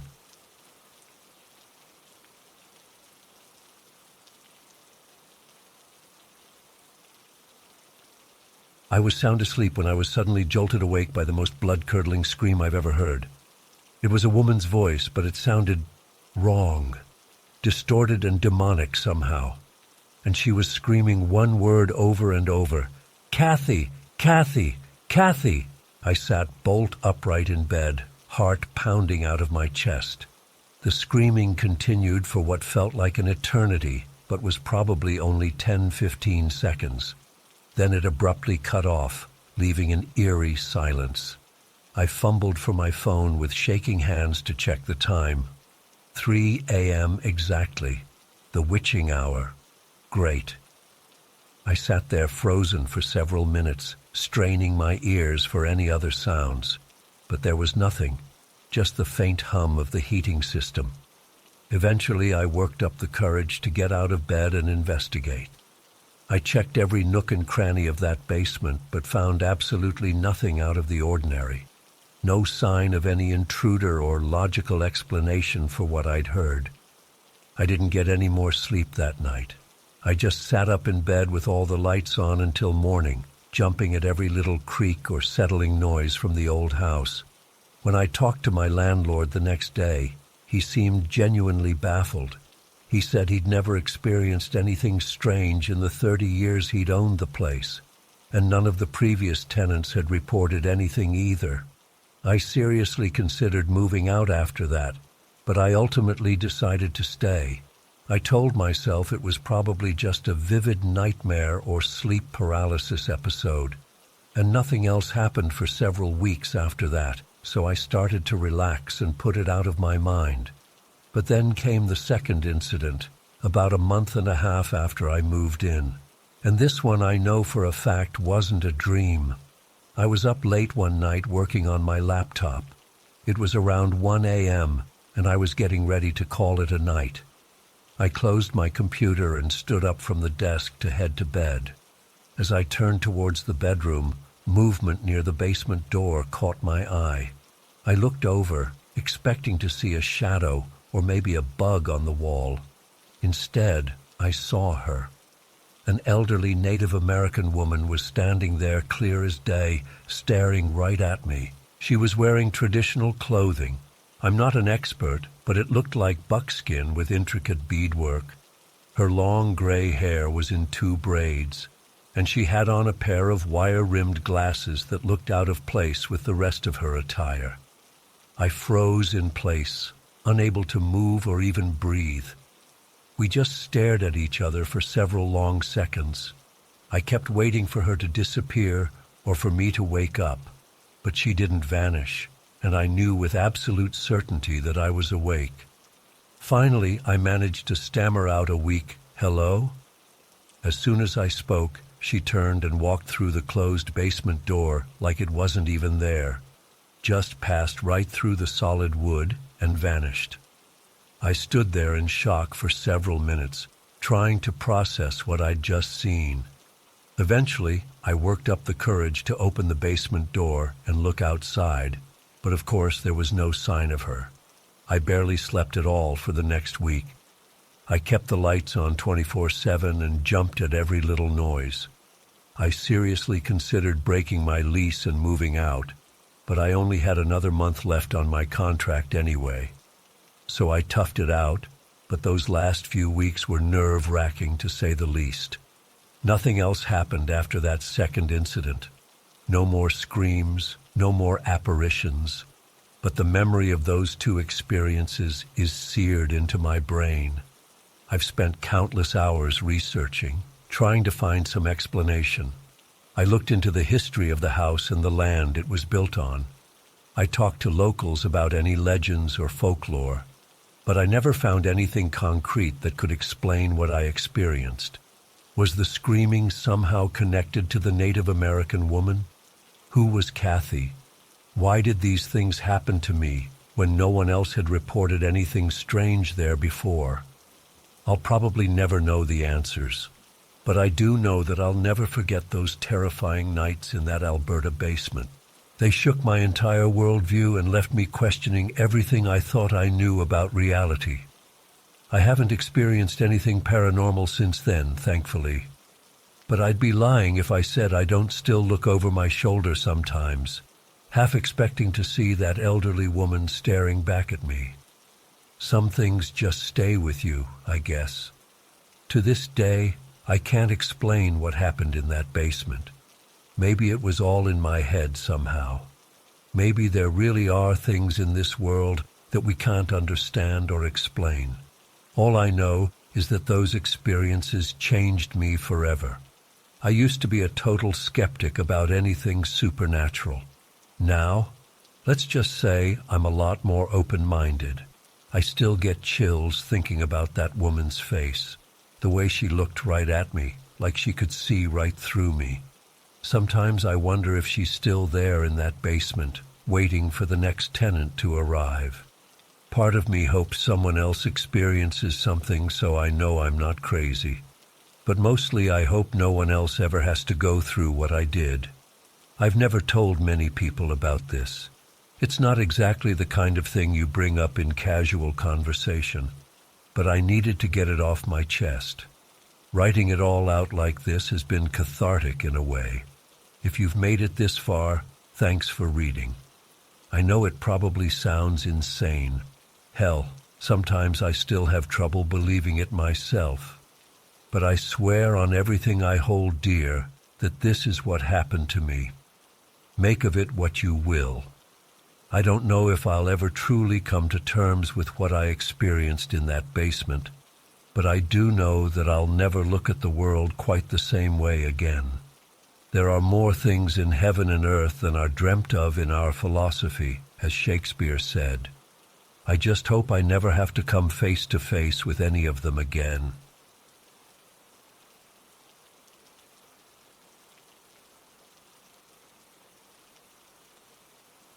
Started innocently enough. I'd always been fascinated by the dark web, that hidden underbelly of the internet where anything goes. At first, I just explored out of curiosity, but the more I saw, the more I felt compelled to do something about the horrific things happening there. I started small, infiltrating drug marketplaces and turning evidence over to the authorities. It gave me a rush, knowing I was making a difference. But nothing could have prepared me for what I stumbled across that fateful night. I was probing a new marketplace that had popped up, trying to map out its structure and find weaknesses. At first glance, it looked like just another site for illegal goods. But as I dug deeper, I felt my blood run cold. This wasn't drugs or weapons, it was people. Children, to be exact. My hands shook as I scrolled through page after page of young faces. Kids as young as 5 or 6 being sold like cattle. I'd seen some fucked up shit in my time on the dark web, but this was a whole new level of evil, I knew I had to take this site down, but I needed evidence first. So I steeled myself and kept digging, documenting everything I found. That's when I saw her, a 12-year-old girl from the Philippines with sad eyes that haunted me. But it wasn't just her youth that shocked me. It was the listing details. Sold by family. I felt physically ill. How could parents do this to their own child? In that moment, all my carefully cultivated detachment evaporated.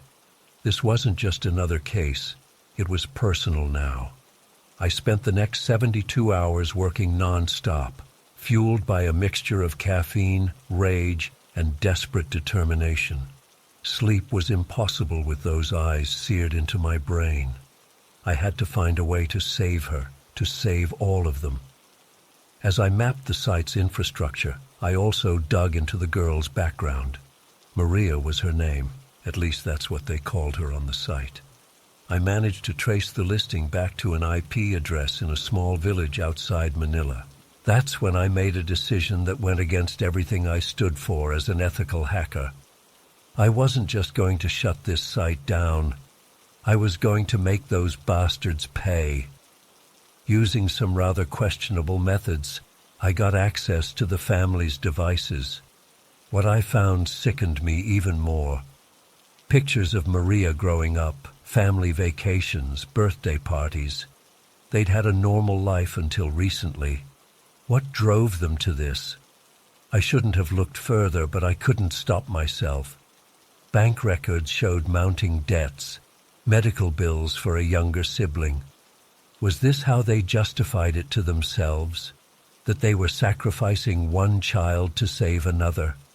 It didn't matter. Nothing could excuse this. So I did something I'd never done before. I decided to get personal.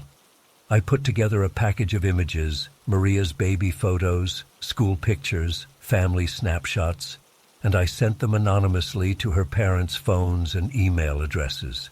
No message, no threat. Just a reminder of the child they were betraying. I don't know what I expected. Maybe I thought they'd have a change of heart, realize the horror of what they were doing. It was stupid and reckless. I was letting my emotions cloud my judgment, but I couldn't stop thinking about Maria, couldn't stop imagining the terror she must be feeling. After sending the photos, I refocused on bringing down the site. It was an intricate operation.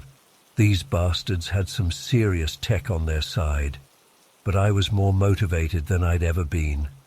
For 36 hours straight, I worked on infiltrating their systems, planting backdoors, and gathering every scrap of data I could find. I didn't just want to shut them down, I wanted to burn the whole operation to the ground and salt the earth. Finally, I had everything I needed. With a few keystrokes, I took the entire marketplace offline. Then I sent an anonymous tip to Interpol, complete with server locations, admin details, and a full customer list. I should have felt triumphant. This was the biggest bust I'd ever been involved in. But all I could think about was Maria and the other kids like her. Taking down the site was one thing, but what about the children already sold? How many more sites were out there? The next few days passed in a blur. I barely slept, jumping at every notification, hoping for news of arrests. When it finally came, the relief was overwhelming. Multiple raids across several countries, dozens of traffickers and hundreds of customers arrested. But what about Maria? I scoured news reports and police statements looking for any mention of rescued children. There were some, but no names or details.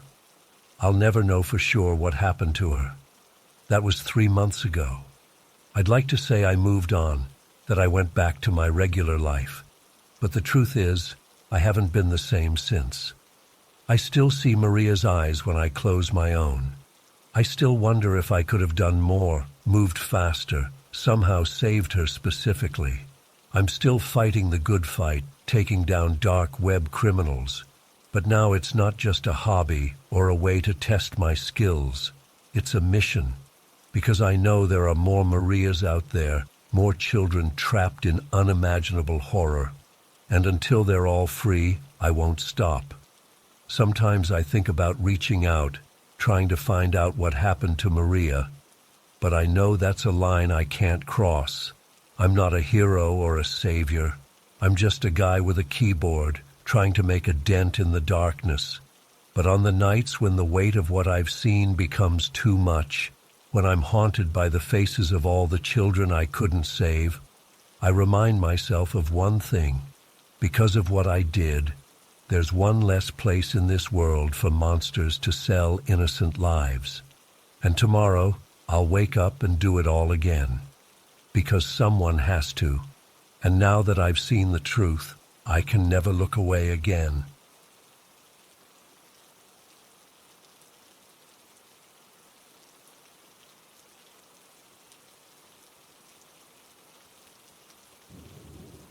I was just a regular college student, majoring in computer science and fascinated by the world of cybersecurity. Little did I know that my curiosity would lead me down a dark path I'd never be able to fully shake. It all started innocently enough. I was working on a paper about online privacy and encryption for my InfoSec class. I'd heard whispers about the dark web and decided to check it out, thinking it would make for an interesting case study. I downloaded Tor and started exploring, telling myself it was all in the name of academic research. At first, it was pretty underwhelming. Most of the onion sites I found were just mirrors of regular websites or marketplaces selling illegal stuff. But as I dug deeper, I started finding these underground forums discussing government conspiracies, surveillance programs, and hidden truths the powers that be didn't want us to know. I'm not usually one for conspiracy theories, but I got sucked in. The people on these forums seemed so convinced, so passionate about what they believed. They shared evidence and connected dots in ways that made me question things I'd always taken for granted. Before I knew it, I was spending hours every night diving deeper into these rabbit holes. That's when I first started hearing whispers about red rooms. According to the forums, these were supposed to be live streams of torture, human experimentation, and worse. Most people said they were just urban legends, but a few swore they were real. I told myself I didn't believe it, but a morbid curiosity started gnawing at me. I spent weeks trying to find concrete proof that red rooms existed. I scoured countless forums, followed sketchy links, and even tried to infiltrate some private groups. Looking back, I can't believe how reckless I was being. I was so caught up in the thrill of uncovering forbidden knowledge that I didn't stop to consider the dangers. Then came that night. That awful night I'll never be able to forget. I was in my dorm room, lights off except for the glow of my laptop screen. My roommate was out for the weekend, so I had the place to myself. I'd been browsing for hours, following link after link down an increasingly disturbing rabbit hole. Suddenly, a pop-up appeared. The text was in some Eastern European language I didn't recognize. There was a countdown timer and a button. My heart started racing. Was this it? Had I finally found a real red room? I hesitated for a moment, my cursor hovering over the button. Every instinct told me to close the browser and walk away, but that damned curiosity got the better of me. I clicked. The video feed took a few seconds to load. At first, all I could see was a dimly lit room with bare concrete walls. Then the camera panned, revealing a figure strapped to a metal table. They were completely naked, their body covered in strange markings and incisions. I felt the blood drain from my face. This couldn't be real, right? It had to be some sick prank or a very convincing special effects job. But as I watched, unable to look away, I realized with growing horror that this was no act. Men in surgical masks entered the frame. They were speaking that same language from the pop-up, their voices clinical and detached. One of them picked up a scalpel. The person on the table started thrashing and screaming. I slammed my laptop shut, but it was too late. The image was seared into my brain. I stumbled to the bathroom and threw up, my whole body shaking. What the fuck had I just witnessed? The rest of that night is a blur. I remember pacing my room, feeling like the walls were closing in on me. Every shadow seemed to hide some unspeakable threat. I was terrified that whoever was behind that stream would somehow track me down. When the sun finally rose, I got to work scrubbing every trace of Tor and my dark web activity from my computer. I deleted files, cleared caches, and even did a full system wipe just to be safe. Then I took my laptop outside and smashed it with a hammer, paranoid that there might still be some evidence left. It's been months since that night, but I still can't shake what I saw. I have nightmares about that room, about being the one strapped to that table. Sometimes when I close my eyes, I see those cold surgical instruments, hear those agonized screams. I've tried to convince myself that it wasn't real, that it must have been an elaborate hoax. But deep down, I know the truth. There are horrors lurking in the darkest corners of the internet that most people can't even imagine. I don't touch anything related to the dark web anymore. Hell, I barely even go online these days except when absolutely necessary. I've become paranoid about surveillance, always feeling like I'm being watched. My grades have slipped, and my friends keep asking what's wrong. But I can't bring myself to tell anyone what really happened. Sometimes I think about reporting what I saw to the authorities. But what could I even say? I have no proof, no way to track down that site again. And honestly, I'm terrified of drawing attention to myself or getting in trouble for the laws I broke while exploring the dark web. So I stay quiet, carrying this burden alone. I try to focus on my studies, on building a normal life, but I know I'll never be the same. That one moment of curiosity cost me my peace of mind, my sense of security in the world. If you're reading this and feeling tempted to explore the dark web yourself, please reconsider. Some things, once seen, can never be unseen. Some doors, once opened, can never truly be closed again. Take it from someone who learned the hard way. There are some parts of the internet that are dark for a reason. Stay in the light where it's safe. I don't know if I'll ever fully recover from what I experienced. All I can do is try to move forward, one day at a time, and hope that eventually the nightmares will fade. But a part of me will always be trapped in that room, forced to confront the depths of human cruelty and the consequences of my own reckless curiosity.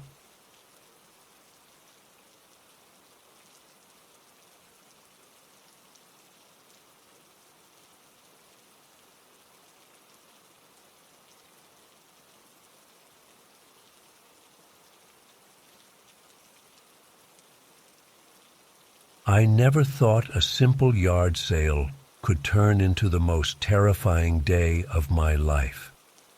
It was a beautiful Saturday morning in May, and I had decided to finally clear out some of the clutter that had been accumulating in our garage and basement over the years. My husband was away on a business trip, so I figured it was the perfect opportunity to sort through everything and make some extra cash.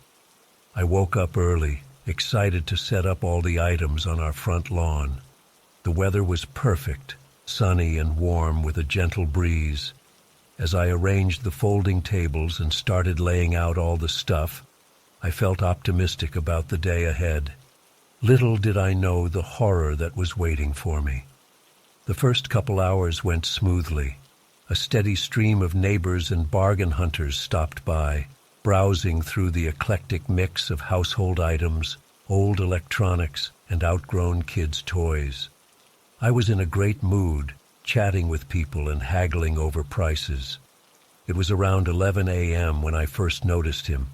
A man in his late 40s or early 50s, wearing faded jeans, a plain gray t-shirt, and a blue Dodgers baseball cap pulled low over his eyes. There was nothing particularly remarkable about him at first glance. He casually browsed the tables like any other customer, picking up items here and there to examine them. But as the morning wore on, I started to get an uneasy feeling. The man seemed to be lingering much longer than the other shoppers. Every time I glanced up, he was still there, meandering between the tables. And I could swear I felt his eyes on me, even when I wasn't looking directly at him. I tried to shake off the paranoia, telling myself I was being silly. Yard sales often attract window shoppers and browsers who stick around for a while. Still, a nagging sense of discomfort persisted in the pit of my stomach. As the crowd started to thin out around lunchtime, the man in the Dodgers cap was one of the few remaining shoppers. I noticed him examining a set of old kitchen knives I had put out for sale. He held one up, testing the blade against his thumb. A chill ran down my spine. "Those are $5 for the set," I called out, trying to keep my voice steady. He just grunted in response, replacing the knife and moving on to the next table. I busied myself reorganizing some items, but I could feel his presence nearby, like a dark cloud hovering at the edge of my awareness. When I looked up again, he was standing unnervingly close, staring intently at me. "Nice day for a sale," he said, his voice low and gravelly. I nodded and mumbled some kind of agreement, my heart starting to race. There was something in his eyes that made my skin crawl, a predatory gleam that sent warning signals blaring through my mind. "You live here alone?" he asked casually, but there was nothing casual about the way he was looking at me. Alarm bells were ringing in my head now. I took a step back, putting some distance between us. "My husband will be home any minute," I lied, trying to keep the tremor out of my voice. "He's just running a quick errand." The man's mouth twisted into what I can only describe as a knowing smirk. It was clear he didn't believe me. My palms were sweating now, and I could feel my heart pounding in my chest. "I think I'm going to start packing up," I said, struggling to maintain a calm facade. "Thanks for stopping by." I turned away, pretending to busy myself with gathering items, but really, I was desperately trying to figure out what to do. Should I run inside and call the police? Try to act normal and hope he leaves? The house suddenly felt miles away, though it was only about 30 feet to the front door. I heard his footsteps behind me and whirled around. He was standing there with a claw hammer in his hand, one that had been sitting on a table with some other tools. The look in his eyes made my blood run cold. This was no longer just creepy behavior. I was in real danger. Time seemed to slow down as I watched him raise the hammer. In that moment, pure survival instinct took over. I grabbed the nearest object, a heavy wrench that had been part of the tool set, and swung it with all my might, just as he lunged toward me. There was a sickening thud as the wrench connected with the side of his head. He staggered backward, momentarily stunned. I didn't wait to see what would happen next. I turned and ran for the house as fast as my legs would carry me, my heart feeling like it would burst out of my chest. I slammed the front door behind me, locking it with shaking hands. I raced through the house, making sure every door and window was secured. Then I grabbed my cell phone and called 911, my voice trembling as I tried to explain what had happened to the dispatcher. Those next few minutes felt like an eternity as I huddled in the hallway, jumping at every little sound. Had he followed me? Was he trying to break in? I kept expecting to hear glass shattering or wood splintering at any moment. When I finally heard the blessed sound of police sirens approaching, I nearly collapsed with relief. I cautiously peeked out the front window. The yard sale items were still scattered across the lawn, but there was no sign of the man in the Dodgers cap. I let the police in, still shaking like a leaf. They took my statement and searched the property and surrounding area, but found no trace of my attacker. They assured me they would increase patrols in the neighborhood and told me to call immediately if I saw the man again or noticed anything suspicious. After they left, I sank down onto the couch, utterly drained. The realization of how close I had come to God knows what fate hit me like a ton of bricks. I burst into tears, great heaving sobs that seemed to come from the very depths of my soul. I called my husband, barely able to get the words out between sobs as I recounted what had happened. He caught the next flight home, arriving late that night to find me still huddled on the couch, jumping at every sound. In the days and weeks that followed, I was a nervous wreck. I couldn't sleep, startling awake at the slightest noise. Every time I looked out the window, I expected to see that Dodgers cap. We installed a security system, and I started seeing a therapist to deal with the trauma. But the fear lingered. It's been months now, and the police never found the man. Sometimes I wonder if I imagined the whole thing, if the stress and isolation had caused me to blow an innocent interaction out of proportion. But then I remember the cold, predatory look in his eyes, the sickening thud of the wrench connecting with his skull. It was all too real. I still have nightmares about that day. In my darkest moments, I'm convinced he's out there somewhere, waiting for another opportunity. Every time I see a Dodgers cap, my heart races and my palms get sweaty. That yard sale was supposed to be about clearing out the old to make room for new beginnings. Instead, it filled my life with a lingering darkness that I'm not sure will ever fully go away. I don't know if I'll ever feel truly safe again, but I'm alive, and I'm grateful for that. I just wish I knew for certain that the nightmare was really over.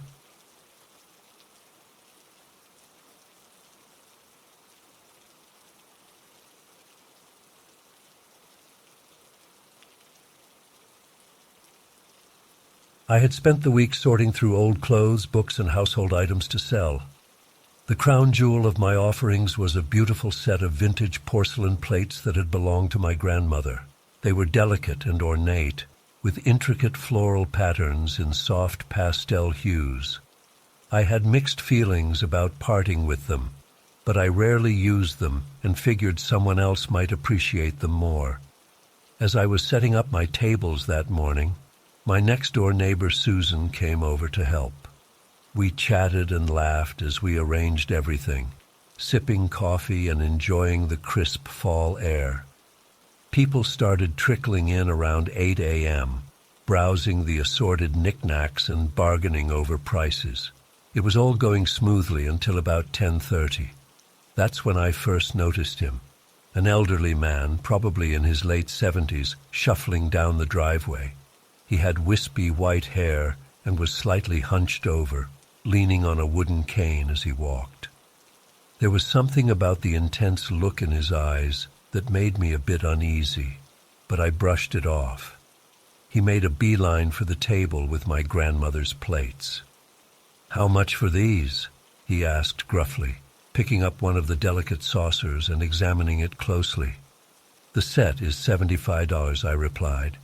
"They're antique Bavarian porcelain, over 80 years old." He scoffed. $75? Highway robbery. I'll give you 20 for the lot. I was taken aback by his brusque manner. "I'm sorry, sir, but that's far too low. These are family heirlooms and quite valuable. The price is firm." His face darkened. "Listen here, Missy. I've been collecting fine china for 50 years. I know what these are worth, and it sure as hell ain't $75. Don't try to pull one over on me." I felt my cheeks flush with anger and embarrassment as nearby shoppers started to stare. "Sir, I'm not trying to trick anyone. That's simply what they're worth to me. If you're not interested, there are plenty of other items for sale." But he wouldn't let it go. He began loudly proclaiming that I was running a scam, trying to rip off poor old men with inflated prices. I tried to remain calm, but inside I was seething. How dare he cause such a scene and accuse me of dishonesty? "That's enough," I said firmly. "I'm going to have to ask you to leave." "I'm not going anywhere until you give me a fair price," he shouted, his face turning red. That's when things escalated quickly. In a burst of frustration, I grabbed one of the plates off the table and held it over my head. "Fine," I yelled. "If you want it so badly, come and get it." It was a childish, impulsive move, one I'd regret for the rest of my life. The old man lunged forward, trying to snatch the plate from my hands. We grappled for a moment, a bizarre tug-of-war over the fragile porcelain. Then suddenly he lost his balance, stumbling backwards. Everything seemed to move in slow motion. I saw the fear in his eyes as he fell. I heard the sickening crack as the plate shattered against the concrete driveway. And then the most horrifying sound of all, a wet thud as his head hit the ground, followed by an agonized groan. For a moment, everything was silent. Then chaos erupted. People were shouting, running towards us. I stood frozen in shock, staring at the old man's crumpled form. There was so much blood, spreading in a crimson pool around his head. Shards of porcelain were scattered everywhere. One large, jagged piece was embedded in his neck, blood pulsing around it with each weakening heartbeat. Susan was suddenly at my side, phone in hand as she dialed 911.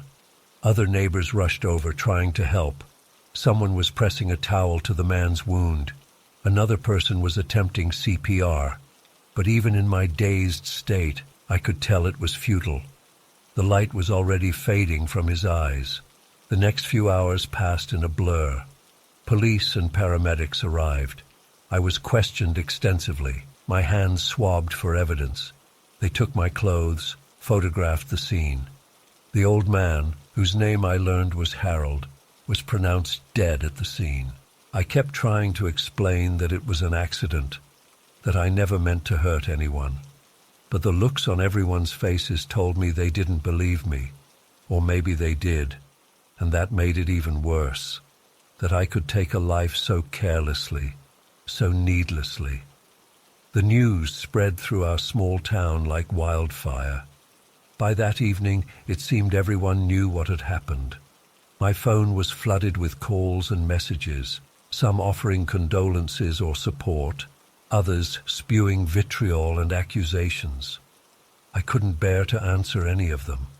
I barely slept that night, plagued by vivid nightmares. I kept seeing Harold's face, the look of terror as he fell. I'd wake up in a cold sweat, my heart racing, convinced I could still hear the sound of shattering porcelain. The next day, I couldn't bring myself to leave the house. I peeked out the window and saw news vans parked on our street. Neighbors were gathered in small groups, gesturing towards my home as they talked in hushed voices. I felt like a prisoner, trapped by my own actions and the judgment of others. As the days passed, the weight of what I'd done settled over me like a suffocating blanket. I couldn't eat, couldn't sleep. Every time I closed my eyes, I saw Harold's face. The sound of breaking china made me flinch. I became a shell of my former self, consumed by guilt and shame. The legal process dragged on for months. In the end, no charges were filed. It was ruled an accidental death. But that brought little comfort. In the eyes of the community, I was already condemned. I tried to go about my normal routine, but it was impossible. At the grocery store, conversations would stop when I walked down an aisle. At my job, co-workers avoided eye contact. Parents would usher their children to the other side of the street when they saw me coming. The whispers and stares were constant, suffocating. I thought about reaching out to Harold's family to apologize, to try to make amends somehow. But what could I possibly say? How do you apologize for taking someone's life, even accidentally? No words seemed adequate. As the months wore on, I realized I couldn't stay. This town that had once been my home now felt like a prison. Every street corner, every familiar face was a reminder of what I'd done. The weight of collective judgment was crushing me, so I made the difficult decision to leave. I quit my job, sold my house, and packed up my life. I left behind friends, family, and every shred of the person I used to be. I moved across the country to a place where no one knew my name or my story. But no matter how far I run, I can't escape the memories. They haunt me daily, the argument, the struggle, the sickening sound of Harold falling, the sight of blood mixing with shattered porcelain on my driveway, the accusing stares of my neighbors. I don't know if I'll ever be able to forgive myself. All I can do is try to live each day with purpose, to try to put some good back into the world to balance the harm I've caused. But the guilt is my constant companion, a burden I'll carry for the rest of my days. I never thought a simple yard sale could destroy so many lives in an instant. I would give anything to go back and change what happened, to bite my tongue, to let the plates go, to react with kindness instead of anger. But I can't. All I can do now is share my story as a warning to others. Choose your actions carefully, because in a split second, one impulsive decision can shatter lives as easily as porcelain.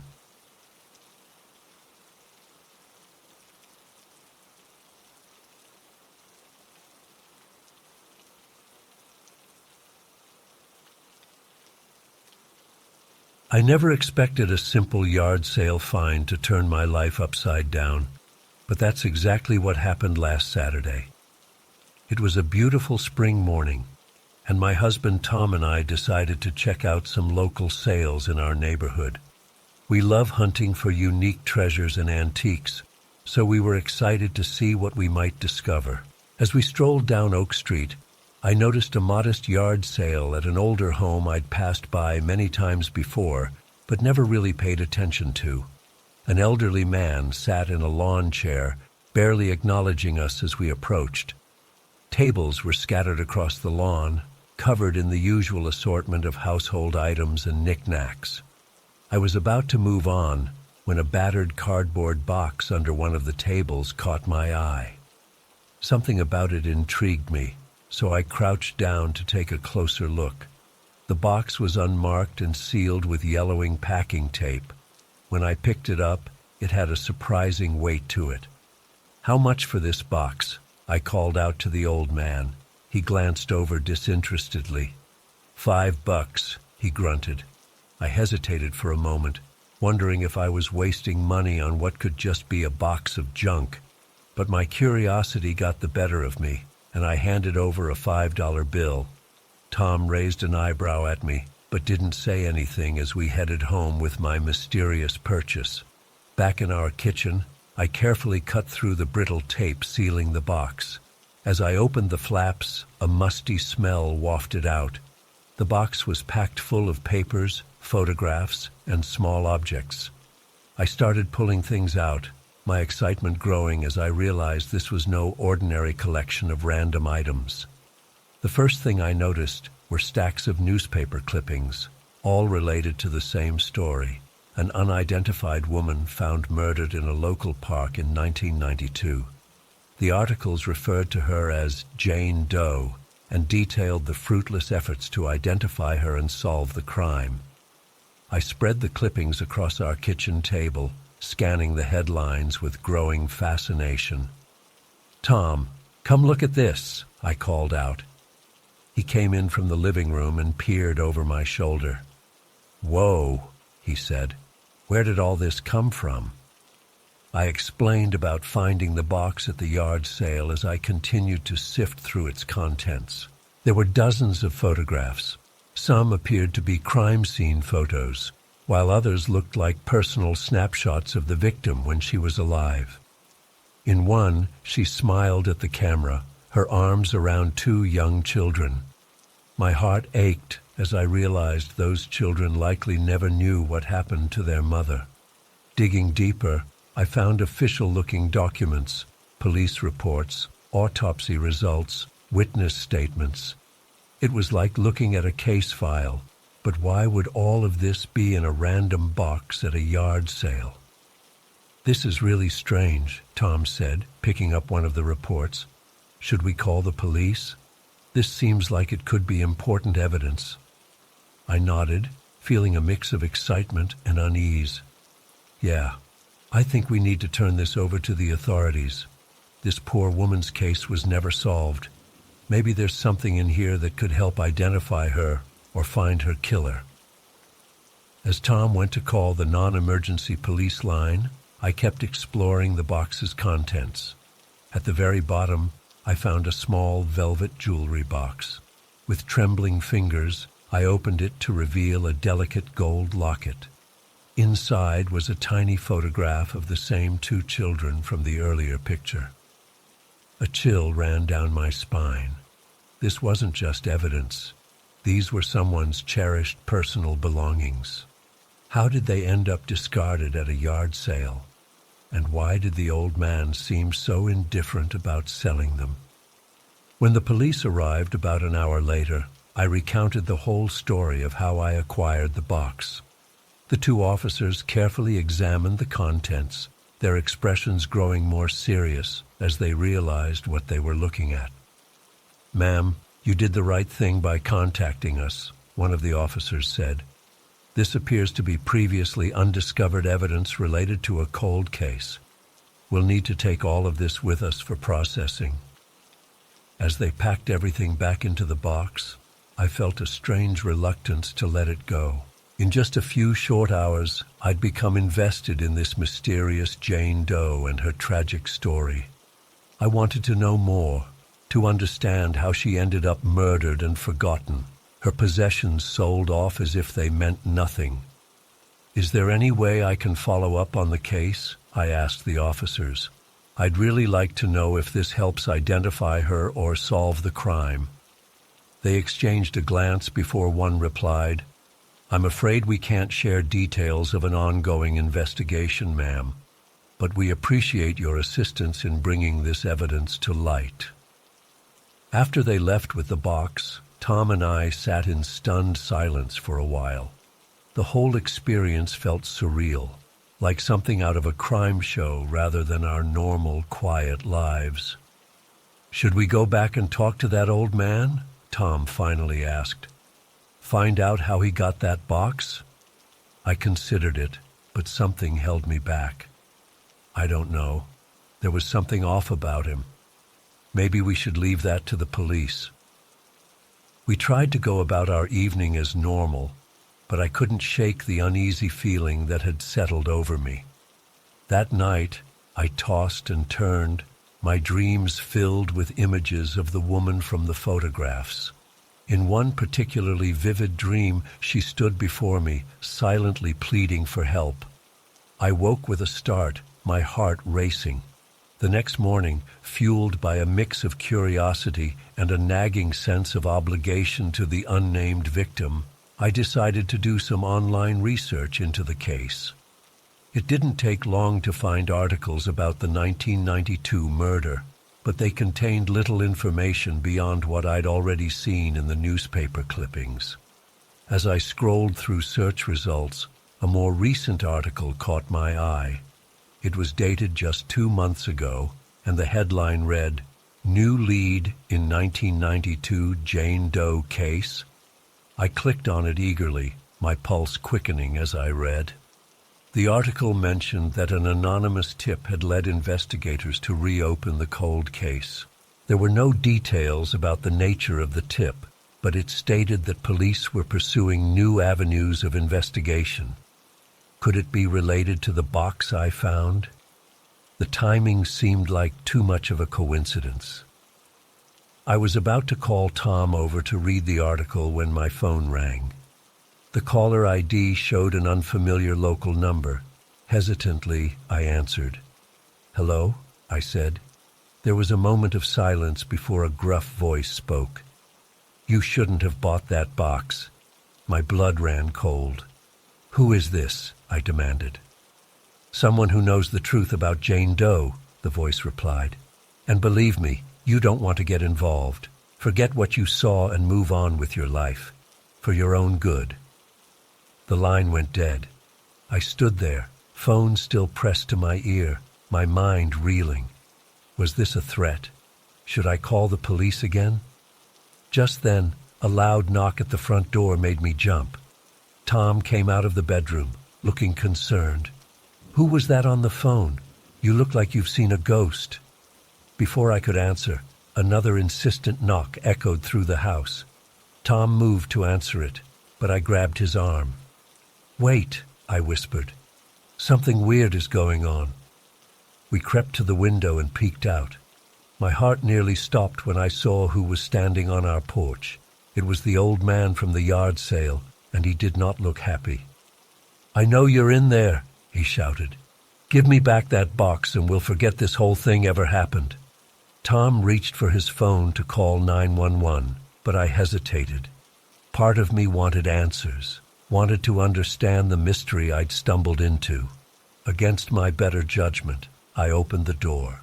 The old man's weathered face was contorted with anger and fear. Where is it? He demanded. Where's the box? The police have it, I said, trying to keep my voice steady. Now why don't you tell me what's really going on here? He deflated visibly at my words, the fight seeming to leave him. You don't understand what you've done, he said, his voice barely above a whisper. That case was buried for a reason. Some secrets are meant to stay hidden. Before I could press him further, the sound of sirens filled the air. The old man's head snapped up, panic in his eyes. Without another word, he turned and fled, moving with surprising speed for someone his age. Moments later, 2 police cars pulled up in front of our house. As officers approached, I realized with a sinking feeling that our quiet life had been irrevocably changed. Whatever mystery surrounded this Jane Doe, we were now part of it, for better or worse. The rest of that day passed in a blur of police interviews and growing anxiety. Tom and I recounted everything that had happened, from finding the box to the threatening phone call and the old man's visit. The detectives seemed deeply interested in every detail, but shared little information in return. As night fell and the police finally left, Tom and I sat on the couch, emotionally exhausted. What have we gotten ourselves into? I wondered aloud. Tom squeezed my hand reassuringly. We did the right thing, he said. Whatever's going on, at least now there's a chance for that poor woman to get justice. I nodded, wanting to believe him. But as I drifted off to sleep that night, I couldn't shake the feeling that this was far from over. The mystery of Jane Doe had become part of our lives, and I feared we might never know the full truth of what happened to her, or why someone was so desperate to keep it hidden. In the days and weeks that followed, life slowly returned to a semblance of normalcy, but I found myself constantly looking over my shoulder, jumping at unexpected noises and scrutinizing every unfamiliar face I saw on the street. The Jane Doe case had awakened something in me, a need to know the truth, to see justice done. I scoured news sources daily for any updates, but there was nothing.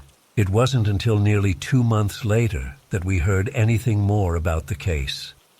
A detective called to inform us that thanks to the evidence in the box, they had finally identified Jane Doe. Her real name was Emily Carson, and she had been a social worker who disappeared while investigating a case of suspected child abuse. The news brought a mix of emotions, relief that Emily had her name back, sadness for her family who had spent decades not knowing her fate, and a renewed determination to see her killer brought to justice. But as the detective explained, they were still no closer to solving the murder itself. That night, as Tom and I discussed the latest developments, a terrifying thought struck me. What if the person who killed Emily was the same one who had threatened us? What if by uncovering this long-buried secret, we had put ourselves in the crosshairs of a killer? I tried to push the fear aside, reminding myself that we had done the right thing. But as I lay in bed that night, unable to sleep, I couldn't help but wonder, in trying to solve one mystery, had we inadvertently stumbled into something far more dangerous than we could have ever imagined?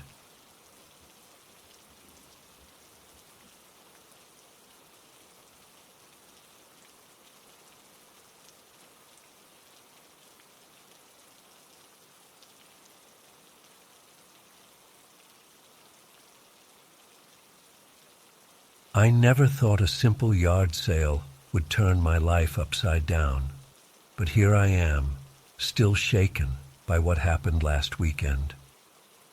It all started on a sunny Saturday morning when I decided to check out some local yard sales, hoping to find some hidden treasures or cool vintage items. Little did I know that I'd end up bringing home something far more dangerous than I could have ever imagined. I had already hit up a few sales without much luck when I spotted a promising-looking one in an older neighborhood. As I approached, I saw tables covered in the usual assortment of old clothes, books, and household items. But what caught my eye was a weathered metal box sitting off to the side. Curious, I walked over to take a closer look. The box was about the size of a shoebox, with a dull metallic sheen and some scratches on the surface. It looked pretty old, maybe from the 50s or 60s. I asked the older woman running the sale how much she wanted for it. "Oh, that old thing?" she said. "My uncle left it behind years ago. You can have it for $5 if you want it." Something about the box intrigued me, so I decided to go for it. I handed over the cash, and she gave me a strange look as I picked up the box. It was surprisingly heavy for its size. "Be careful with that," she warned. "I'm not sure what all is in there." I thanked her and headed home, excited to examine my new find. Once I got back to my apartment, I set the box down on the kitchen table and carefully opened the lid. Inside was an assortment of old papers and what looked like schematics or diagrams. But nestled among the papers was a smooth metallic sphere about the size of a baseball. As soon as I touched the sphere, I noticed it felt oddly warm. At first I thought maybe it had just been sitting in the sun, but even after a while it maintained that unusual warmth. Curious, I started looking through some of the papers, but most of it looked like complex mathematical equations and scientific jargon that went way over my head. I snapped a few photos of the sphere and papers and posted them online, asking if anyone knew what this strange object might be. Within minutes, I started getting concerned replies. "Dude, that looks radioactive. You need to be careful. Those equations look like nuclear physics formulas. Where did you get this? That sphere could be extremely dangerous. Don't touch it." At first I thought people were just being alarmist, but as more worried comments poured in, a sense of dread started to build in my gut. What the hell had I brought into my home? One commenter who claimed to work in nuclear safety gave me some urgent instructions. "Do not touch that sphere again. Seal the box if you can. Open all your windows for ventilation. Wash your hands thoroughly. Call the authorities immediately and tell them you may have a radioactive object." My hands shaking, I followed the advice as best I could. I used oven mitts to carefully close the metal box, opened all the windows, and scrubbed my hands raw in the sink. Then I called the local police non-emergency line, feeling like an idiot, but also terrified. Hi," I stammered when they answered. I think I may have accidentally bought a radioactive object at a yard sale. I'm not sure what to do. There was a long pause on the other end of the line. Sir, can you please repeat that? I explained the situation as best I could. They told me to stay put and that they would send someone right away. For the next 30 minutes, I paced anxiously around my apartment, my mind racing with worst-case scenarios. Had I been exposed to dangerous radiation? Was my whole building contaminated now? When I heard the knock at the door, I nearly jumped out of my skin. I opened it to find 2 police officers and a man in a hazmat suit holding some kind of scanning device. They asked me to step out into the hallway while they examined the box and its contents. After what felt like an eternity, the hazmat guy emerged from my apartment. Well, you were right to call us, he said grimly. That sphere is putting out significant radiation. We're going to need to bring in a specialized team to safely remove and contain it. The next few hours were a blur. More people in protective gear arrived, cordoning off my apartment and carefully removing the box and sphere. They took samples and scans of everything. I was subjected to a battery of tests and scans myself to check my radiation exposure levels. Eventually, a stern-looking man who introduced himself as Agent Thompson from some alphabet agency I'd never heard of sat me down for questioning. He grilled me for what felt like hours about where I'd gotten the radioactive sphere and what I knew about it. I told him everything, about the yard sale, the old woman, and finding the sphere in the box. His brow furrowed as I mentioned the seller's comment about it belonging to her uncle. We're going to need to track down this woman and her uncle, he said. This is an extremely serious matter. That sphere appears to be weapons-grade nuclear material. Possessing it is highly illegal. My stomach dropped. Am I in trouble? I asked weakly. Agent Thompson's expression softened slightly. No, you did the right thing by contacting authorities. But we need to figure out where this came from and if there are any other dangerous materials out there. Over the next few days, I learned more about what had happened. Apparently, the sphere was a chunk of highly enriched uranium, likely left over from some secret government project decades ago. The woman's uncle had been a chemist who worked on classified research, and he had illegally kept some materials when the project was shut down. The authorities were able to track down the woman who sold me the box. She was horrified to learn what her uncle had been hiding all these years. Thankfully, no other radioactive materials were found on her property. As for me, I was incredibly lucky. The tests showed I hadn't received a dangerous dose of radiation in the short time I had the sphere. But the whole ordeal left me shaken to my core. I keep replaying all the what-ifs in my head. What if I had kept that thing in my home, not realizing the danger? What if I had tried to open or tamper with it? It's been a week now, and I'm still having trouble sleeping. Every time I close my eyes, I see that innocuous-looking metal sphere that could have killed me. I've become paranoid about every object in my home, wondering what hidden dangers might be lurking. Needless to say, I don't think I'll be going to any more yard sales for a long, long time. You never know what kind of deadly secrets might be hiding in an old box or basement. I used to love the thrill of the hunt, looking for hidden treasures and unique finds. Now the thought of sifting through strangers' cast-offs fills me with dread. I'm trying to move on and put this behind me, but it's not easy. The authorities have sworn me to secrecy about many of the details, which only adds to my stress. I feel like I'm carrying around this bizarre, frightening secret that I can't fully share with anyone. So I guess the moral of the story is, be careful what you buy at yard sales. That quirky vintage find could turn out to be more than you bargained for.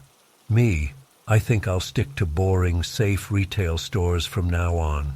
No more mysterious boxes or strange objects with murky origins. I've had enough adventure and terror to last a lifetime. I still can't believe how close I came to disaster, all because of a $5 impulse purchase on a sunny Saturday morning. Life really can change in an instant.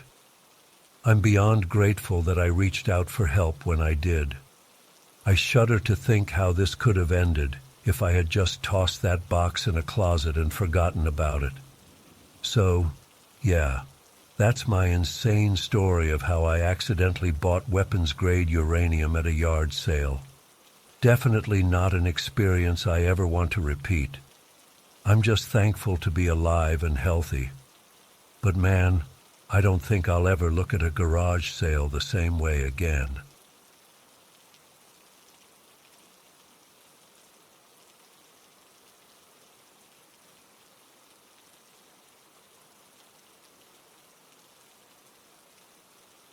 I'd spent weeks sorting through old clothes, books, and knickknacks, carefully arranging everything on folding tables in my front yard.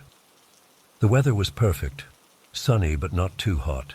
People started showing up right at 8 a.m. when we opened. There was a cheerful buzz of conversation as folks browsed and haggled over prices. Around 10:30, I was in the middle of selling an old lamp to Mrs. Johnson from down the street when I heard it. A deep, menacing growl that made the hair on the back of my neck stand up. I turned to see an enormous dog, some kind of mastiff mix, barreling across the street straight towards us. Its eyes were wild, mouth open and drooling. This was no friendly neighborhood pup out for a stroll. Before I could even process what was happening, the dog lunged at the nearest table, sending dishes and knickknacks flying. The crash of breaking pottery mixed with screams as people scrambled to get out of the way. I stood there frozen, clutching the lamp to my chest like a shield. The dog whirled around, snarling and snapping at anyone who came close. It was like a furry wrecking ball, knocking over tables and scattering my carefully arranged items across the lawn. I watched in horror as a box of old stuffed animals burst open, and the dog began violently shaking a teddy bear, disemboweling it in seconds. That's when I spotted little Milo, my neighbor's Yorkie, cowering under a chair. The mastiff saw him too and charged. I don't know what came over me, but I dropped the lamp and dove for Milo, scooping him up just as the big dog's jaws snapped shut where he'd been hiding. I cradled the trembling Yorkie to my chest and backpedaled as fast as I could. My heart was pounding so hard I could barely hear anything except the blood rushing in my ears. I stumbled and nearly fell, which seemed to excite the dog even more. It lunged at me, mouth open wide enough that I could see every razor-sharp tooth. I squeezed my eyes shut and turned away, certain I was about to feel those teeth sink into my flesh.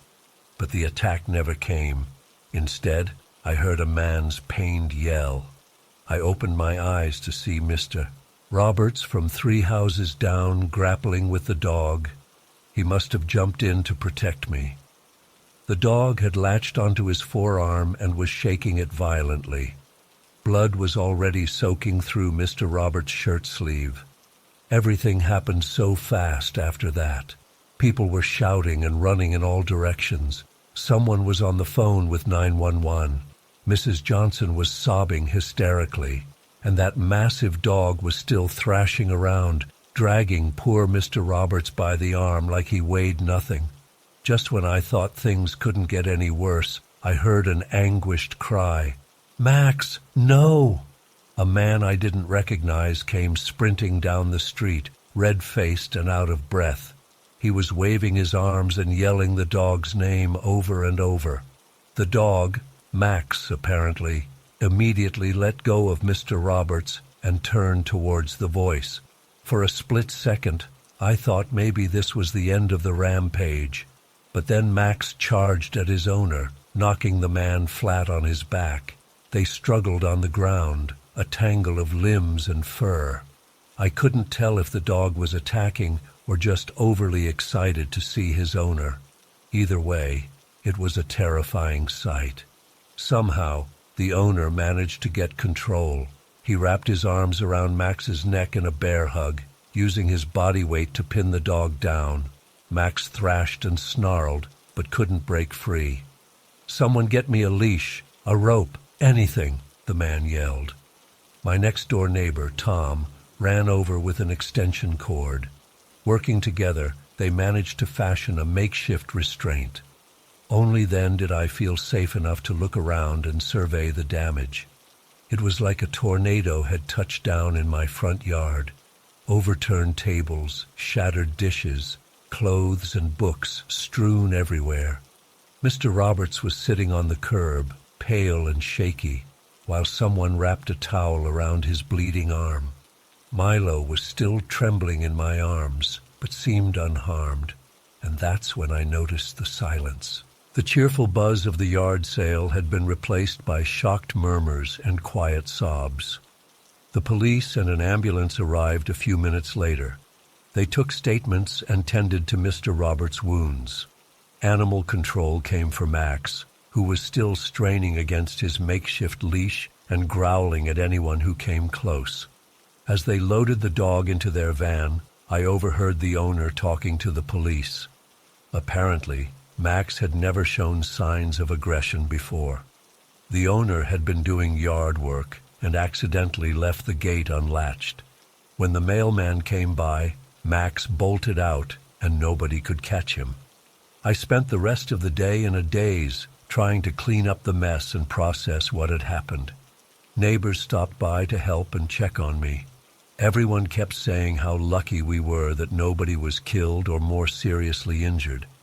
And they were right, of course.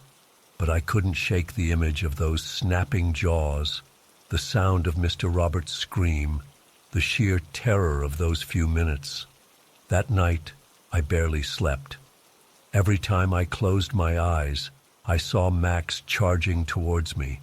I kept imagining what would have happened if Mr. Roberts hadn't intervened, or if I hadn't grabbed Milo in time. The what-ifs were endless and terrifying. In the days that followed, I learned more about what happened to Max. The poor dog had to be put down due to the severity of the attack. His owner was devastated and kept apologizing to everyone involved. Mr. Roberts needed stitches and antibiotics, but was otherwise okay. He even joked that he'd always wanted a cool scar to show off. It's been weeks now, and I'm still jumpy around large dogs.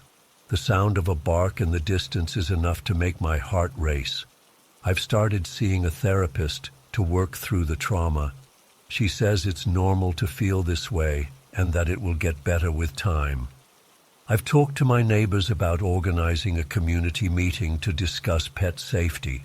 We're thinking about pushing for stricter leash laws and maybe offering free obedience classes for dog owners in the area. It won't undo what happened, but maybe it can prevent something like this from happening again. Looking back, it's hard to believe how quickly a normal day turned into such a nightmare. One minute I was selling an old lamp, and the next I was fighting for my life. It just goes to show how unpredictable life can be. I'm grateful that things weren't worse, but I don't think I'll ever forget the day a simple yard sale turned into a scene from a horror movie. And you can bet I won't be hosting another yard sale anytime soon. Some risks just aren't worth taking.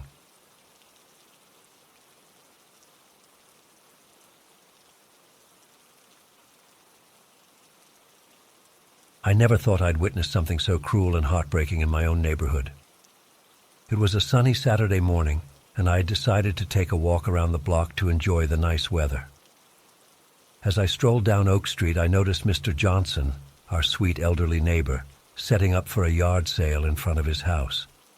I waved hello as I passed by, and he gave me a warm smile in return. Mr. Johnson had lived on our street for decades. His wife passed away a few years ago, and he'd been on his own ever since. Everyone in the neighborhood looked out for him, helping with yard work or bringing over meals. He was always so kind and grateful. Seeing him out and about that morning made me happy. I knew the yard sale must have taken a lot of effort for him to organize at his age. I continued on my walk, planning to stop by the sale on my way back to see if there was anything interesting. About 20 minutes later, as I rounded the corner back onto Oak Street, I heard raised voices and commotion coming from the direction of Mr. Johnson's house. My heart started racing as I quickened my pace, sensing something was very wrong. As I got closer, I saw a group of teenage boys, maybe 5 or 6 of them, surrounding Mr. Johnson's yard sale tables. They were laughing and shouting, carelessly knocking items onto the ground. My blood ran cold as I watched one of them deliberately push an entire table over, sending everything crashing onto the driveway. "Hey, stop that!" I yelled, breaking into a run. But they either didn't hear me or didn't care. I was still about half a block away when I saw Mr. Johnson emerge from his garage, likely drawn out by the noise. He looked so frail and confused as he confronted the group of rowdy teens.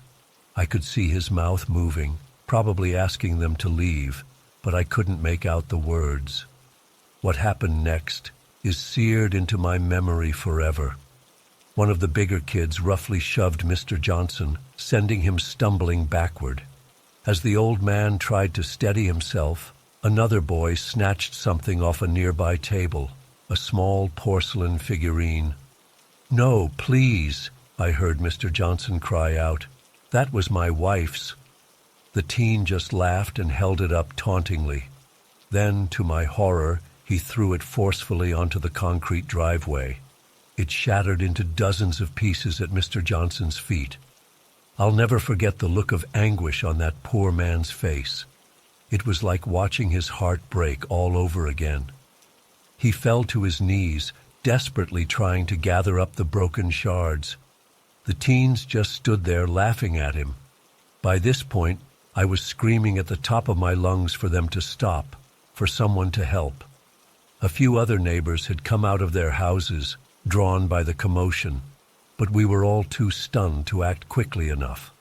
As Mr. Johnson knelt there crying over the remnants of his wife's memento, one of the teens kicked him hard in the side. He cried out in pain and crumpled to the ground.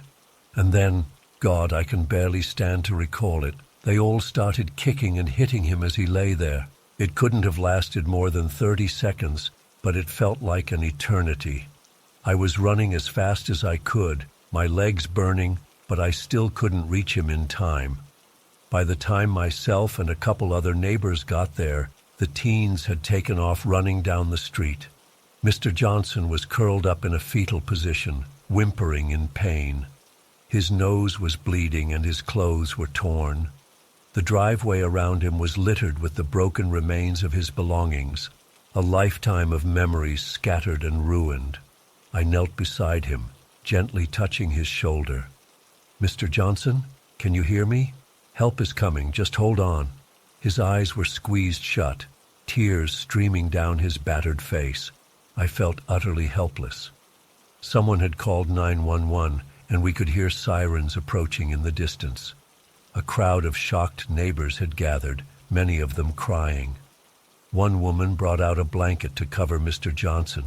Another started carefully sweeping up the broken pieces of the figurine, saving them in case they could be repaired.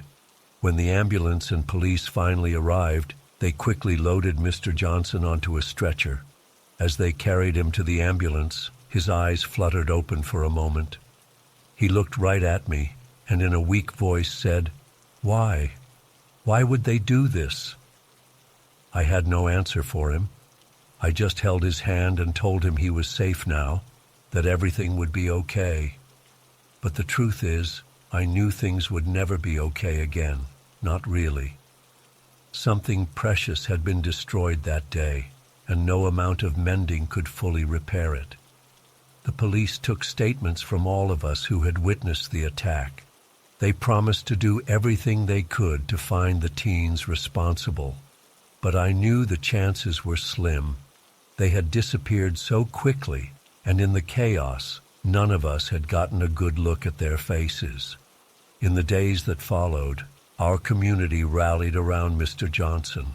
We cleaned up the mess from the yard sale and salvaged what we could. People took turns visiting him in the hospital, bringing flowers and cards. A local jeweler even offered to try to piece the broken figurine back together. But despite all the love and support, Mr. Johnson was never quite the same after that day. The physical wounds healed, but the emotional scars ran deep. He became withdrawn and fearful, rarely venturing outside anymore. The light seemed to have gone out of his eyes. It's been months now, and I still lie awake at night replaying that terrible scene in my mind. I'm haunted by the sound of Mr. Johnson's cries, by the sight of those cruel boys laughing as they destroyed an old man's world. I'm tormented by the guilt of not being able to stop it, of not reaching him in time. But most of all, I'm haunted by that unanswerable question. Why?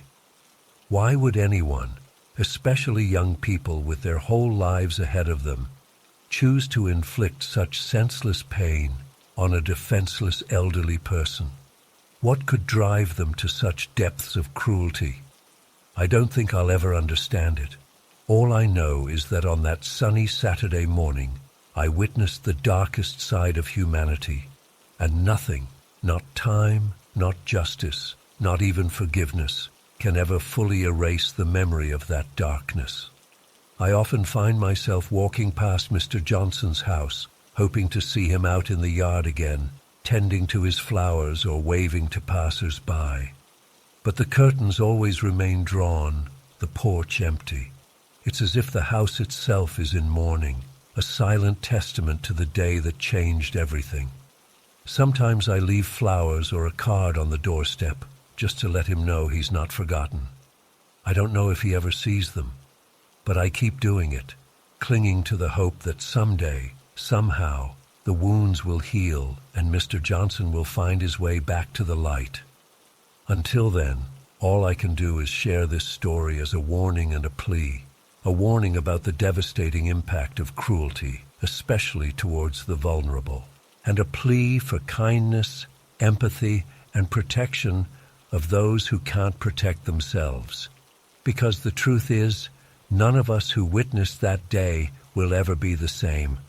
We carry the weight of it with us always, a burden of sorrow, of anger, of helplessness. It's a weight I wouldn't wish on anyone. So if you're reading this, I beg you, be kind. Stand up against cruelty whenever you see it. Protect the vulnerable, and never, ever underestimate the lasting damage that can be done in just a few moments of senseless violence. For Mr. Johnson, for all the Mr. Johnsons out there, and for the sake of our own humanity, we must do better. We must be better, because the alternative is too painful to bear.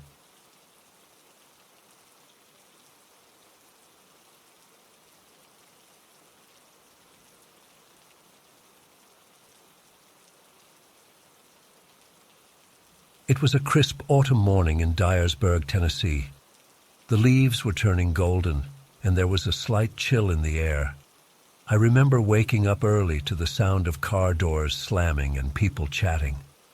Karen was having her annual yard sale, and the whole neighborhood was buzzing with activity. I decided to head over and see if I could find any bargains. As I walked across the street, I saw Karen arranging some old lamps on a folding table. She looked up and waved, her smile as warm as ever. "Morning, neighbor. Come see what treasures I've got for you today," she called out. We chatted for a bit as I browsed through her items. Karen seemed off, not her usual bubbly self. Her smile didn't quite reach her eyes, and she kept glancing over her shoulder. I wanted to ask if everything was okay, but I hesitated. We weren't close friends, just friendly neighbors. As the day went on, more people came and went. I noticed Karen's husband, David, lurking around the edges of the yard. He wasn't helping with the sale, just watching. The tension between them was palpable. I knew they were going through a divorce, but I'd never seen them act so cold towards each other before. Around noon, I headed back home to make lunch. The last time I saw Karen, she was wrapping up the sale, packing unsold items into boxes. She looked exhausted, both physically and emotionally. I waved goodbye, not knowing it would be the last time I'd ever see her. That evening, as I was getting ready for bed, I heard a commotion outside. Blue and red lights were flashing through my curtains. I peeked out to see several police cars parked in front of Karen's house. My heart sank. Something was terribly wrong. I threw on a robe and hurried outside. Other neighbors were gathering, whispering and speculating. An officer approached us and asked if anyone had seen Karen. My blood ran cold as I realized she was missing. The next few days were a blur of police interviews and search parties. The whole community came together, combing through fields, woods, and abandoned buildings. But Karen was nowhere to be found. It was like she had vanished into thin air. Weeks turned into months, and hope began to fade. Then, in early December, the news we had all been dreading finally came. Karen's body had been found in a remote area, partially hidden under some wood and debris. The police revealed she had been brutally murdered, beaten to death. The shock and grief that rippled through our tight-knit community were overwhelming. How could this happen to Karen? She was a devoted mother, always involved in school activities and community events. Who would want to hurt her? Suspicion immediately fell on David. Their divorce had been messy, and rumors of domestic issues had been circulating for months. But without concrete evidence, the police couldn't make an arrest. The frustration and anger in the community grew as days, then weeks, then months passed without any resolution. I couldn't stop replaying that last day in my mind. Had I missed something? Should I have said something when I noticed Karen acting strange? The guilt ate away at me, even though logically I knew there was nothing I could have done.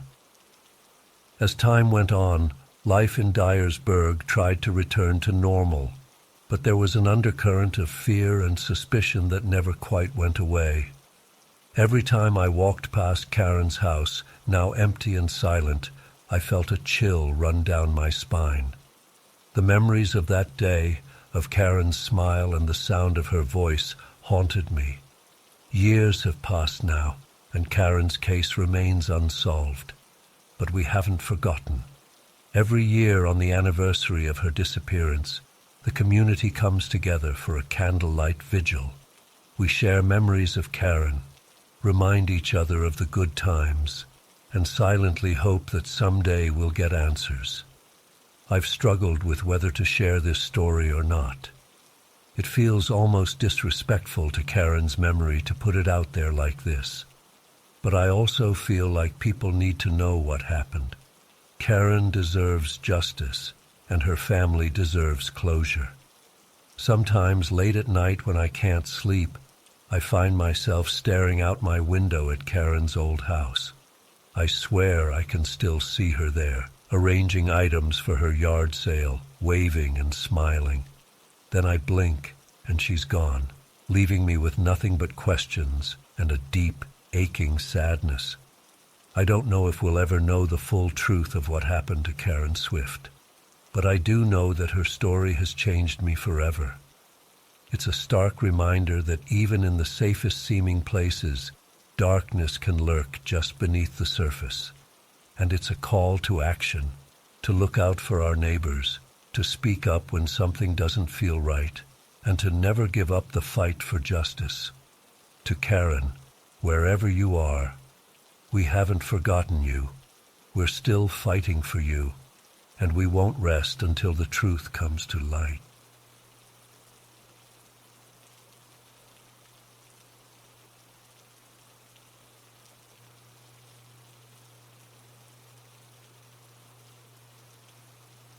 I spent the week leading up to the sale organizing items, pricing everything, and posting flyers around the neighborhood.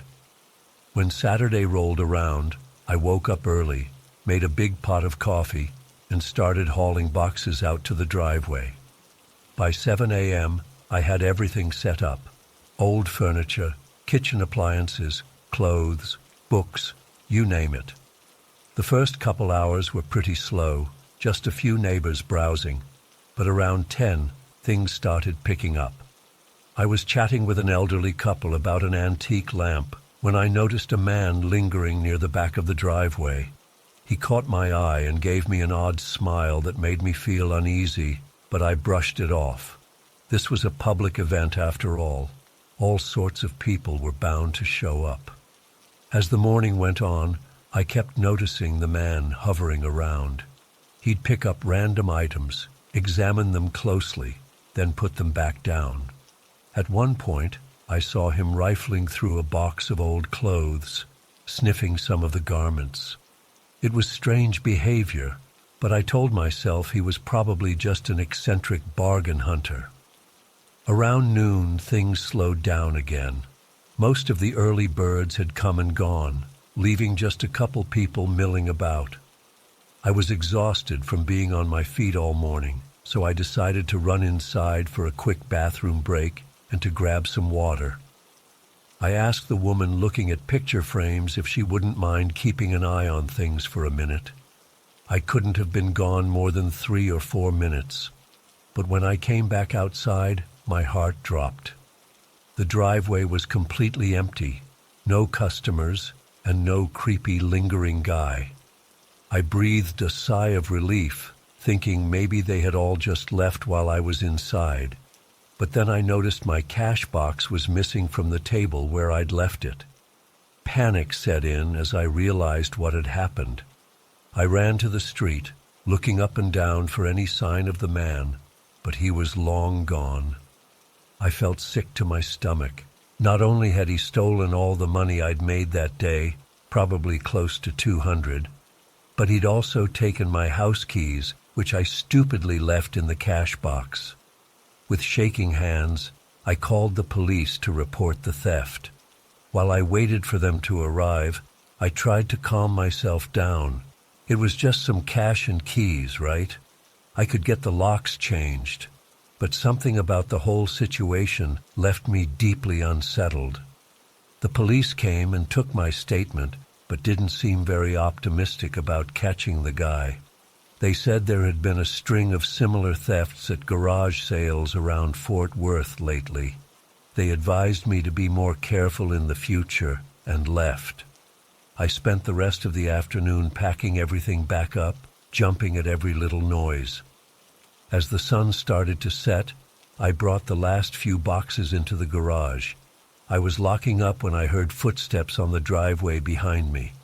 I whirled around to see the man from earlier standing there grinning at me. "Forget something?" he asked in a low voice, dangling my keys. I screamed and ran for the house, slamming and locking the door behind me. I could hear him laughing outside as I fumbled for my phone to call 911 again. By the time the police arrived 10 minutes later, he was gone. But this time, they took the situation much more seriously. Over the next few days, I learned the full horrifying story. The man's name was Mark Eldridge, and he had been terrorizing women at garage sales all over Fort Worth for months. He would scope out sales run by women who appeared to be alone, then rob them when they were vulnerable. In some cases, he had even assaulted his victims. I was lucky to have gotten away with just a robbery. But knowing how close I had come to something much worse haunted me. I couldn't sleep for weeks, always imagining I heard someone trying to get in. My husband insisted we get an alarm system installed. I was jumpy and paranoid any time I was home alone. The police launched a massive hunt for Eldridge. His face was plastered all over the local news. The entire community was on edge, with many people canceling planned garage sales out of fear. It felt like nowhere was safe anymore. Finally, about a month after my encounter, there was a break in the case. A woman recognized Eldridge at a gas station and called the police. They cornered him trying to flee and arrested him after a brief standoff. When they searched his home, they found mountains of stolen goods, everything from jewelry to electronics to children's toys. But most disturbing were the detailed journals where he had meticulously planned out his attacks, along with souvenirs he had taken from his victims. My stomach turned when I heard they had found some of my clothes that had gone missing from the sale. Eldridge was charged with multiple counts of robbery, assault, and attempted kidnapping. He eventually pled guilty and was sentenced to 25 years in prison. But even knowing he was locked away, I still didn't feel safe. It's been almost 5 years now, and I still have nightmares about that day sometimes. I've never had another garage sale, and I don't think I ever will. The trauma and fear from that experience have stayed with me. Every time I see a flyer for a local sale, I want to warn people about the dangers lurking in what should be an innocent activity. I know rationally that what happened to me was rare, that most garage sales are perfectly safe, but I can't shake the memory of Eldridge's face or the sound of his laughter as he taunted me with my own keys. It's a reminder that evil can appear in the most mundane places when we least expect it. I'm sharing my story now as a warning to others. Please, if you're having a garage sale, don't do it alone. Have a friend or family member there with you. Keep your valuables secure. Be aware of anyone acting suspiciously. It might seem paranoid, but it's better to be cautious than to go through what I and so many other women in Fort Worth experienced. The garage sale stalker may be in prison now, but the fear he instilled in our community lives on.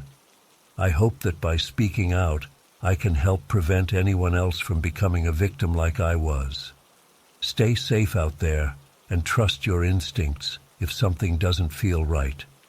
You never know when a simple yard sale could turn into a nightmare.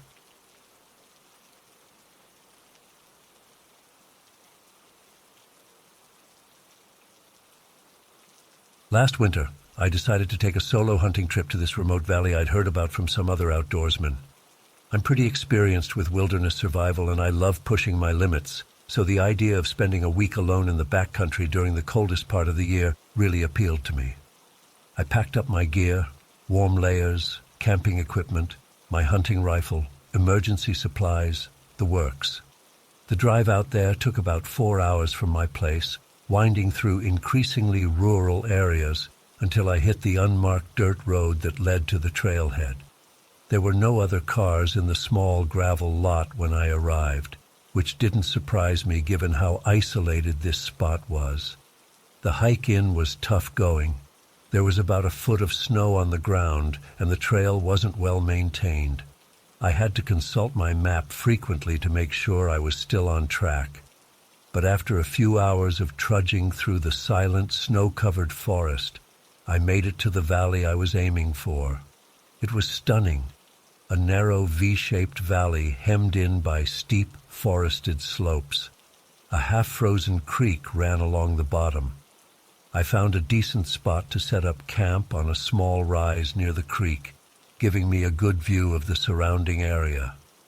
Over the next few days, I alternated between hunting trips further up the valley and working on wilderness skills around my camp. It was on the 4th day that things took a turn. I'd gotten an early start that morning, hoping to track a deer I'd spotted signs of the previous evening. The sun was just starting to peek over the ridge as I made my way up a narrow side trail, my breath frosting in the frigid air. That's when I saw him. About 50 yards ahead of me on the trail stood a man, but not just any man. This guy looked wild. His clothes were tattered and filthy. His hair and beard were long and matted. He was rail-thin, almost emaciated, and in his hands he held an AR-15 style rifle. My blood ran cold. Everything about this situation felt wrong. We were miles from any road or town. I hadn't seen another soul in days, And now here was this feral-looking guy with a semi-automatic weapon just standing there in the middle of the trail. For what felt like an eternity, we just stared at each other. He didn't move a muscle, didn't say a word, just fixed me with this intense, unblinking gaze that made my skin crawl. My mind was racing. Was he some kind of survivalist? A fugitive? Someone who'd gotten lost and gone feral? I had no idea, but every instinct was screaming at me that this guy was dangerous. Slowly, carefully, I started to back away. I kept my eyes locked on him, terrified that any sudden movement might set him off. But he just stood there, watching me retreat. When I'd put about 100 yards between us, I turned and started moving faster, my heart pounding in my chest. I half expected to hear gunshots ring out at any moment, but there was only silence. I didn't stop until I got back to my campsite. I quickly packed up my essential gear, leaving the rest behind. All I could think about was getting the hell out of there. The hike back to my car was a blur. I kept looking over my shoulder, convinced I was being followed. Every snapping twig or rustle in the underbrush made me jump. It wasn't until I was in my car with the doors locked that I finally let out the breath I'd been holding. As soon as I had cell service again, I called the local sheriff's office to report what I'd seen. They took my statement, but didn't seem overly concerned. Said they'd send a deputy out to check the area in the next day or two. I never heard anything back from them. I tried following up a few times in the weeks after, but always got brushed off. Eventually, I gave up. It's been months now, and I still can't shake the memory of that encounter. The image of that wild man is burned into my brain. Sometimes I wake up in a cold sweat, convinced he's standing at the foot of my bed, just staring at me with those intense eyes. I've gone over it again and again in my mind, trying to make sense of it. Was he real? A hallucination brought on by isolation and the harsh conditions? Some kind of forest spirit or cryptid? I just don't know. What I do know is that I'll never go back to that valley again. Something was fundamentally wrong about that whole situation. It felt like I'd stumbled into something I wasn't supposed to see, like I'd crossed some invisible boundary into a place where the normal rules don't apply. I used to love solo trips into the wilderness, prided myself on my ability to survive in harsh conditions. But now I can barely bring myself to go camping in established campgrounds. That encounter changed something in me, shook my confidence in a way I can't fully explain. I keep wondering, what if I'd arrived at that spot on the trail just a few minutes earlier or later? Would I have ever known he was there? How long had he been watching me before I spotted him that morning? And what would have happened if I'd tried to approach him instead of backing away? These questions haunt me. I find myself obsessively researching missing persons cases in that area, looking for any connections. So far, I haven't found anything concrete, but I can't shake the feeling that there's more to this story, that maybe I'm not the only one who's had a run-in with the wild man of the valley. I don't know if sharing this will help me process what happened or just make me sound crazy, but I needed to get it out there. Maybe someone else has seen something similar. Maybe there's an explanation I'm missing, or maybe it'll serve as a warning to other solo hikers and hunters. Be careful out there. You never know what you might encounter in the deep wilderness. All I know for sure is that I'll never forget those eyes staring at me across that snowy trail, and I'll never feel truly safe in the woods again.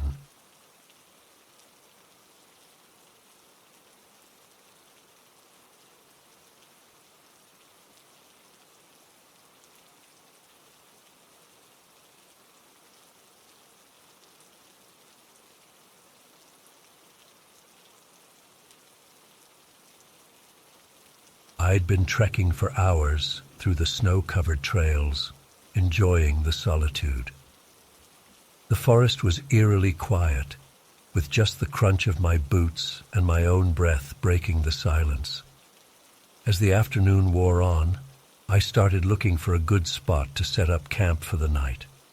That's when I saw it through the trees, an old campsite that looked long abandoned. At first I was relieved.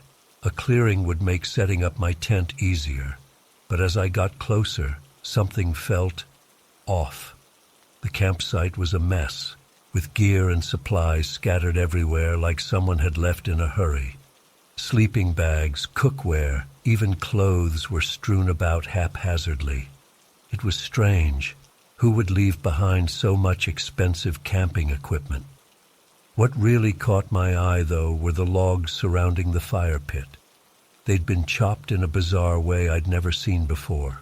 Not clean cuts, but jagged and splintered as if torn apart by some incredible force. My skin started to prickle as I examined them. No normal axe could do that. But the thing that made my blood run cold was the cage. Tucked back near the edge of the clearing was a large metal structure, about 8 feet tall and 6 feet wide. It looked like some kind of animal cage, but I couldn't figure out how anything could get in or out. There was no door, no openings of any kind, just solid metal bars all the way around. I circled it slowly, my heart pounding. What the hell was this thing for? And how did they even get it out here? We were miles from any road. The Forest Service didn't use anything like this that I knew of.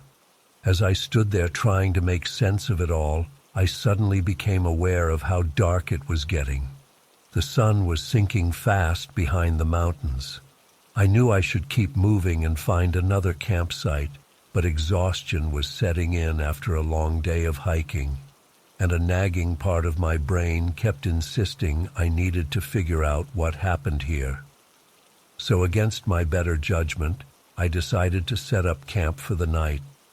I chose a spot as far from the cage as possible while still staying in the clearing. As I went about my usual routine, pitching the tent, gathering firewood, heating up dinner, I couldn't shake the feeling of unease. My eyes kept darting to the shadows at the edge of the firelight, half expecting to see something watching me. I tried to rationalize it, probably just some campers who had to leave in a hurry due to bad weather or an injury. The Forest Service would come clean it up eventually. But if that was the case, why did it feel like the hairs on the back of my neck were constantly standing up? As night fully settled in, the forest came alive with sounds. The hooting of an owl made me jump. Branches creaking in the wind suddenly seemed ominous. I found myself straining to identify every little noise, wondering if it was just normal forest sounds or something else. I barely slept that night. Every time I started to drift off, some sound would jerk me awake again. A twig snapping, leaves rustling. Once I could have sworn I heard the metallic clang of something hitting the cage. But when I peeked out of the tent, I saw nothing. The worst was around 3 a.m. I was lying there, wide awake, when I heard what sounded like heavy footsteps crunching through the snow. They seemed to circle the campsite slowly, getting closer and then farther away. I held my breath, heart racing, convinced that at any moment something was going to burst through the thin fabric of my tent. But after what felt like an eternity, the sounds faded away. When the first rays of dawn finally started to lighten the sky, I was already packed up and ready to go. I practically ran out of that clearing, not even bothering with breakfast. I just wanted to put as much distance between myself and that place as possible. It wasn't until I was miles away that I started to calm down and think clearly again. I knew I had to report what I'd found to the Forest Service. When I finally got cell signal, I called the ranger station and described the abandoned campsite and strange cage. The ranger I spoke to didn't seem too concerned. He said they'd send someone out to check it out and clean up the site. When I pressed about the weird cage, he suggested it might be some kind of wildlife research equipment that a university had left behind. His calm demeanor made me feel a little silly for getting so worked up. But even now, months later, I can't shake the memory of that place. Sometimes I wake up in the middle of the night, drenched in sweat, convinced I can hear those slow, heavy footsteps circling my house. I've tried to go back a few times, to prove to myself it was all in my head. But every time I get near that area of the forest, panic sets in and I have to turn back. I don't know what really happened at that campsite. Maybe it was nothing, just my imagination running wild in the dark, lonely forest. But a part of me can't help but wonder, what if it wasn't? What if there really was something out there that night circling my tent? And what was that cage really for? I used to love solo hiking, the peace and solitude of being alone in nature. But now I stick to popular, well-traveled trails, and I always make sure I'm back before dark, because the thought of spending another night alone in those woods, with who knows what lurking in the shadows, that's a fear I never want to face again.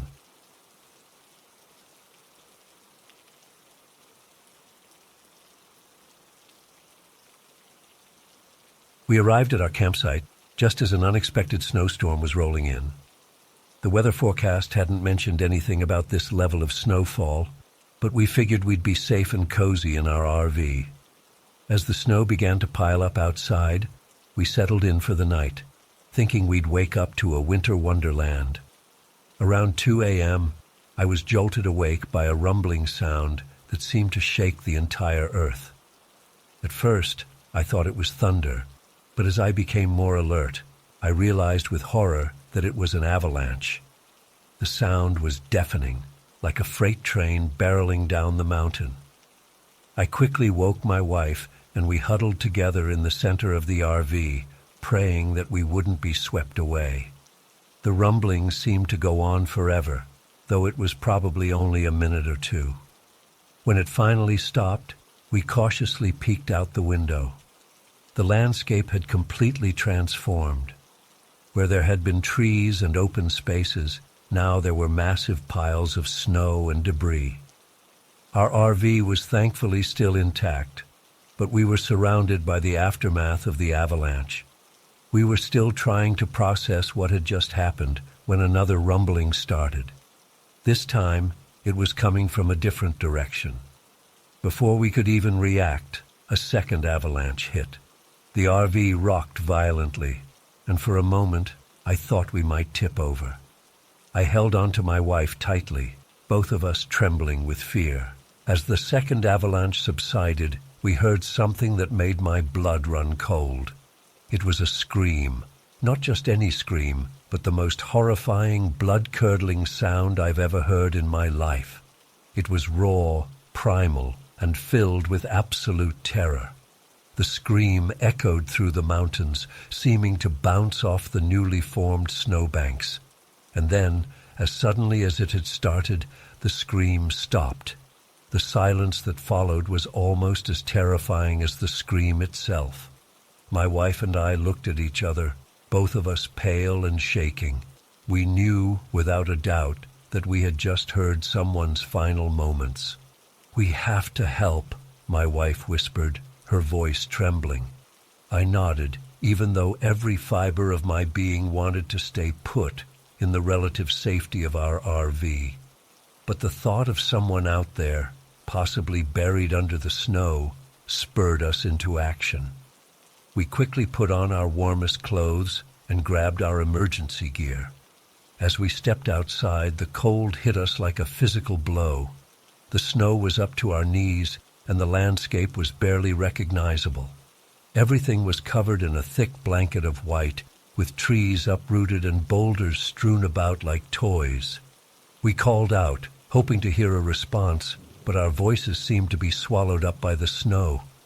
The only sound was the wind whistling through the newly formed gaps in the trees. We trudged through the snow, our eyes scanning desperately for any sign of movement or color that might indicate a person. After what felt like hours, but was probably only about 30 minutes, we realized we were ill-equipped to conduct any kind of meaningful search. The area affected by the avalanches was vast, and we had no idea where to even begin looking. Plus, the danger of another avalanche loomed over us. Every small sound made us jump, fearing it was the start of another devastating slide. We reluctantly made our way back to the RV, feeling helpless and guilty. As we approached, we noticed lights in the distance, another campsite that we hadn't been aware of before. Hope surged through us. Maybe they had heard something too, or maybe they had better equipment to help with the search. We made our way towards the lights, which turned out to be coming from a small cabin with an ATV parked outside. We knocked on the door, our hearts pounding. After a moment, a gruff-looking man opened the door, surprise evident on his face. "We need help," I blurted out, my words tumbling over each other as I explained about the avalanches and the scream we'd heard. The man, who introduced himself as Mike, listened with a grim expression. "I heard the avalanches," he said, "but no scream." "Are you sure about what you heard?" My wife and I exchanged glances. "We're sure," she said firmly. It was awful, like nothing I've ever heard before." Mike nodded slowly. "I've got a satellite phone.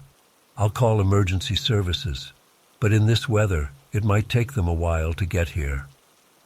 As Mike made the call, my wife and I sat in his small cabin, sipping hot coffee and trying to warm up. The adrenaline was starting to wear off, and I found myself shaking uncontrollably. My wife wasn't much better, her face pale and her eyes distant. Mike came back after a few minutes. "They're sending a search and rescue team, but it'll be at least a few hours before they can get here. The storms made the roads nearly impassable."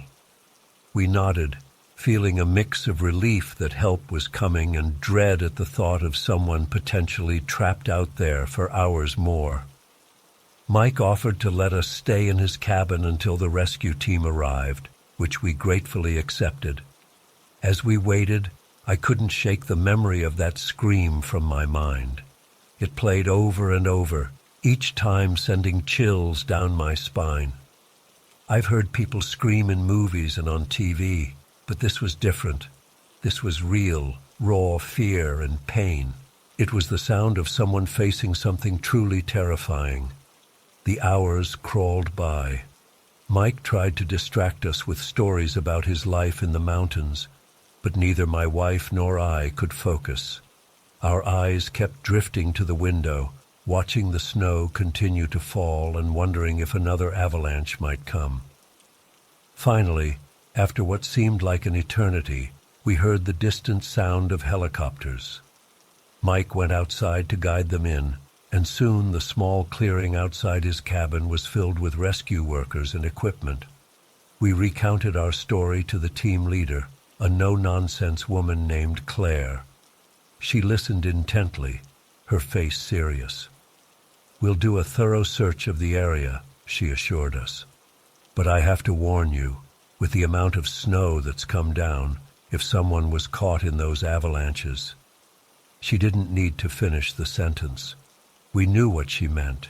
The chances of survival were slim to none. The search went on for hours. My wife and I stayed at Mike's cabin, watching as teams of rescuers combed through the transformed landscape. Every now and then, a shout would go up, and our hearts would leap, only to sink again when it turned out to be a false alarm. As the day wore on, the reality of the situation began to set in. The rescue team found no sign of anyone caught in the avalanches.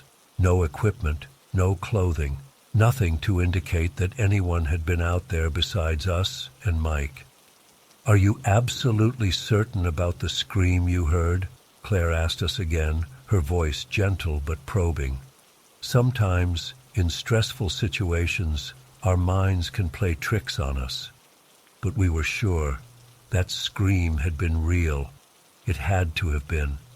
As the sun began to set, Claire called off the search. "We'll come back tomorrow to do one final sweep," she told us, "but I'm afraid we haven't found any evidence to support your story." We nodded numbly, too exhausted and confused to argue. The rescue team packed up and left, leaving us alone with Mike once again. That night, as we tried to sleep in Mike's spare room, I found myself replaying the events in my mind. The rumble of the avalanche, the violent shaking of our RV, and that scream, that terrible, haunting scream. Had we imagined it? But how could both of us have the same hallucination? In the days that followed, as we waited for the roads to clear so we could leave, we helped Mike and some of the rescue team members survey the damage from the avalanches. The landscape was utterly changed. Entire swaths of forest had been flattened. Boulders the size of cars had been moved like pebbles, and the contours of the land itself had been reshaped. Standing there, looking out over the destruction, I was struck by the raw power of nature. In just a few moments, everything had changed, and somewhere in the midst of all that chaos, someone or something had screamed. A scream that would haunt my dreams for years to come. We never found out what caused that scream. The final search turned up nothing, and eventually we had to leave the mountains behind. But the memory of that night stayed with us.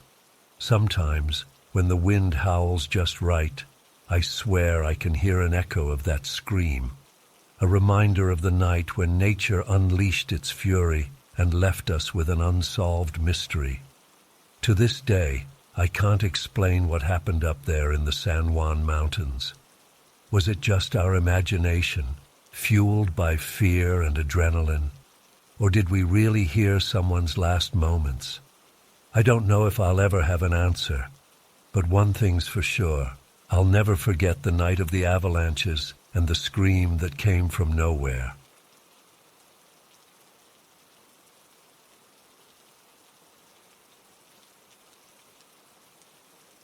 I've hiked the Pacific Crest Trail between Echo Lake and Donner Pass more times than I can count, but nothing could have prepared me for what happened on my last trip.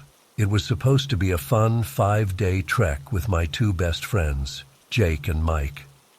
We'd been planning it for months, meticulously packing our gear and plotting our route. The excitement was palpable as we set out that crisp autumn morning. The first couple of days were everything we'd hoped for.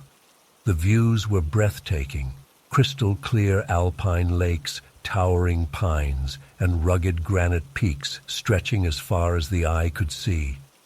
We pushed ourselves hard, covering 15-20 miles a day. Our muscles ached, but it was that good kind of soreness that comes from challenging yourself in nature. On the third night, we made camp near a secluded meadow. As we sat around the fire, Jake pulled out a small bag of mushrooms with a mischievous grin. "Anyone up for a little adventure?" he asked. Mike and I exchanged glances. We'd all done shrooms before, but never out in the wilderness like this. After some half-hearted protests, we decided to go for it. "When in Rome," I remember saying as I chewed the earthy fungi. At first, everything was magical. The stars seemed to dance overhead, and I felt a deep connection to the forest around us. We laughed and joked, marveling at how the firelight played across the trees. But as the night wore on, things took a dark turn. I was staring into the shadows at the edge of our campsite when I saw it, a figure, barely visible in the gloom. At first I thought it was just a trick of the light, but as I focused, I realized it was unmistakably human-shaped. The proportions were all wrong, though. Its neck was twisted at an impossible angle, the head lolling to one side like a broken doll. I blinked hard, trying to shake the hallucination, but when I looked again it was still there. A chill ran down my spine as I watched the figure slowly raise one arm, pointing directly at me with a gnarled finger. I wanted to scream, to run, to do anything, but I was frozen in place. Just when I thought I couldn't take it anymore, Jake's voice cut through the silence. "Dude, you okay? You look like you've seen a ghost." I tore my eyes away from the tree line, and when I looked back, the figure was gone. I tried to explain what I'd seen to Jake and Mike, but the words wouldn't come. They chalked it up to a bad trip and did their best to calm me down. Eventually, I managed to fall into a fitful sleep. The next day, we were all a bit on edge. None of us mentioned the events of the previous night, but there was a nervous energy in the air. We hiked in silence for most of the day, pushing ourselves harder than usual. I think we all just wanted to get to our next campsite and put some distance between us and whatever had happened. As night fell on our fourth day, we made camp in a small clearing. The mood was somber as we went about our usual routines, setting up tents, filtering water, preparing dinner. We were all exhausted, both physically and mentally. I remember thinking how glad I was that we only had one more day left on the trail. We were just about to turn in for the night when we heard it, the sound of branches snapping underfoot, coming from the darkness beyond our campfire. We all froze, straining our eyes to see what was approaching. Slowly, a figure emerged from the shadows, and my blood ran cold. It was a man, or what was left of one. He was tall and gaunt, dressed in tattered hiking gear that looked like it had seen better days. But it was his face that made my stomach lurch. Half of his lower jaw was missing, just gone. The remaining teeth and tissue were exposed in a grotesque, permanent grimace. He shuffled towards our fire, and I could hear Jake and Mike's sharp intakes of breath. None of us knew what to do. Running seemed pointless. We were miles from anywhere, and this person clearly knew these woods better than we did. When he spoke, his voice was a wet, gurgling sound that made my skin crawl. "Mind if I warm myself by your fire, boys?" he asked, already lowering himself to the ground. We mumbled our assent, too shocked and scared to do anything else. For a long moment, he just sat there, staring into the flames. Then, without warning, he began to speak. "You boys enjoying your little hike?" he asked, his eyes never leaving the fire. "Seen anything interesting out there in the woods?" I felt my heart rate spike. There was something in his tone, a knowing edge that sent shivers down my spine. Before any of us could respond, he continued. "You know, these woods have a way of showing people things they might not be ready to see." His remaining eye flicked up, meeting mine for a split second. "Things that can't be unseen." Jake, always the bravest of us, found his voice. "What do you mean?" he asked, his tone wavering slightly. The stranger's ruined mouth twisted into what might have been a smile. "Oh, you know, strange sights, impossible things, figures in the dark that shouldn't be there." He paused, and I swear I saw him wink at me. "The kind of things that might appear to someone who's been indulging in nature's bounty, if you catch my drift." My blood turned to ice. How could he possibly know about the mushrooms, about what I'd seen? "But that's not the worst of it," he continued, his voice dropping to a near whisper. "The worst is knowing that while you're out here seeing these things, something out there is seeing you right back." Mike let out a nervous laugh. "Come on, man. You're just trying to scare us, right?" The stranger's head snapped towards Mike, his one good eye gleaming in the firelight. "Am I?" he asked, his voice suddenly hard. "Tell me, boy, when you're lying in your tent at night, do you ever get the feeling that something's watching you? That if you were to unzip that flimsy nylon and peek outside, you'd see something that would shatter your sanity?" We all sat in stunned silence, the only sound the crackling of the fire and the pounding of my own heart in my ears.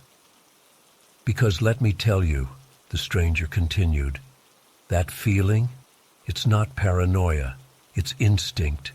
And out here, your instincts are the only thing keeping you alive.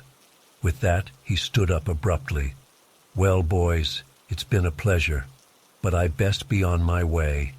Lots to do before sunrise, you know. He turned to go, then paused, looking back over his shoulder. Oh, and a word of advice? I'd be real careful about where you choose to camp tomorrow night. Some spots out here, well, let's just say they're not too friendly to outsiders.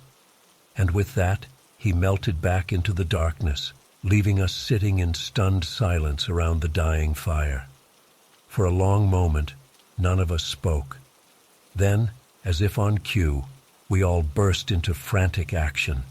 We didn't need to discuss it. We all knew we couldn't stay there.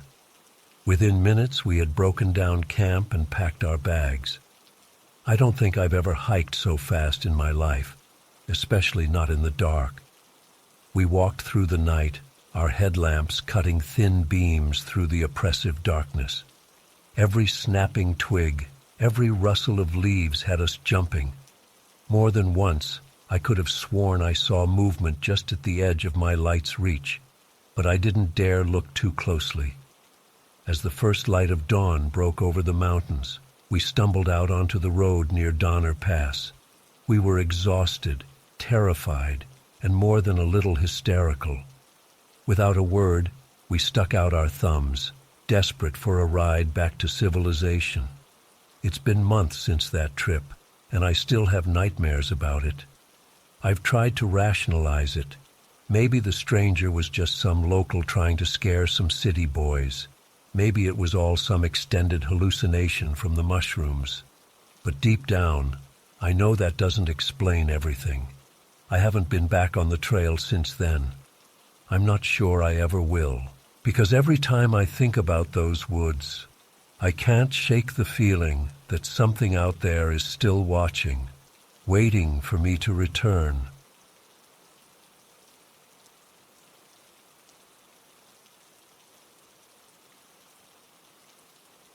I never thought a simple winter camping trip with my dad could turn into such a terrifying ordeal. We were deep in the forests of Alabama, miles from civilization, when it happened. The memory still sends chills down my spine. It was a frigid January night. Dad and I had driven out to Talladega National Forest for our annual father-son camping trip. We'd been doing this since I was a kid, but now that I was 19, it felt different. More like two adults sharing an adventure than a father teaching his son survival skills. We'd hiked several miles into the backcountry that afternoon, our backpacks heavy with supplies. As the sun began to set, we found a small clearing and set up camp. Dad got a fire going while I pitched our tent.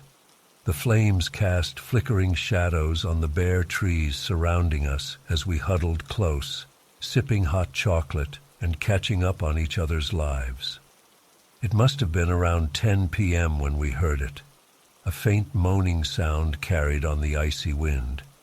At first, I thought it was just the wind itself, or maybe a far-off animal. But as we listened, it became clear this was a human voice. "You hear that, son?" Dad asked, his brow furrowed with concern. I nodded, feeling a knot of dread form in my stomach. Should we go check it out? Dad hesitated, then nodded grimly. Someone could be hurt out there. We can't just ignore it. We grabbed our flashlights and warm jackets, then set out in the direction of the sound. The beam of my flashlight bounced off the stark white snow as we trudged through the darkness. The moans grew louder as we approached, taking on a distinctly female tone.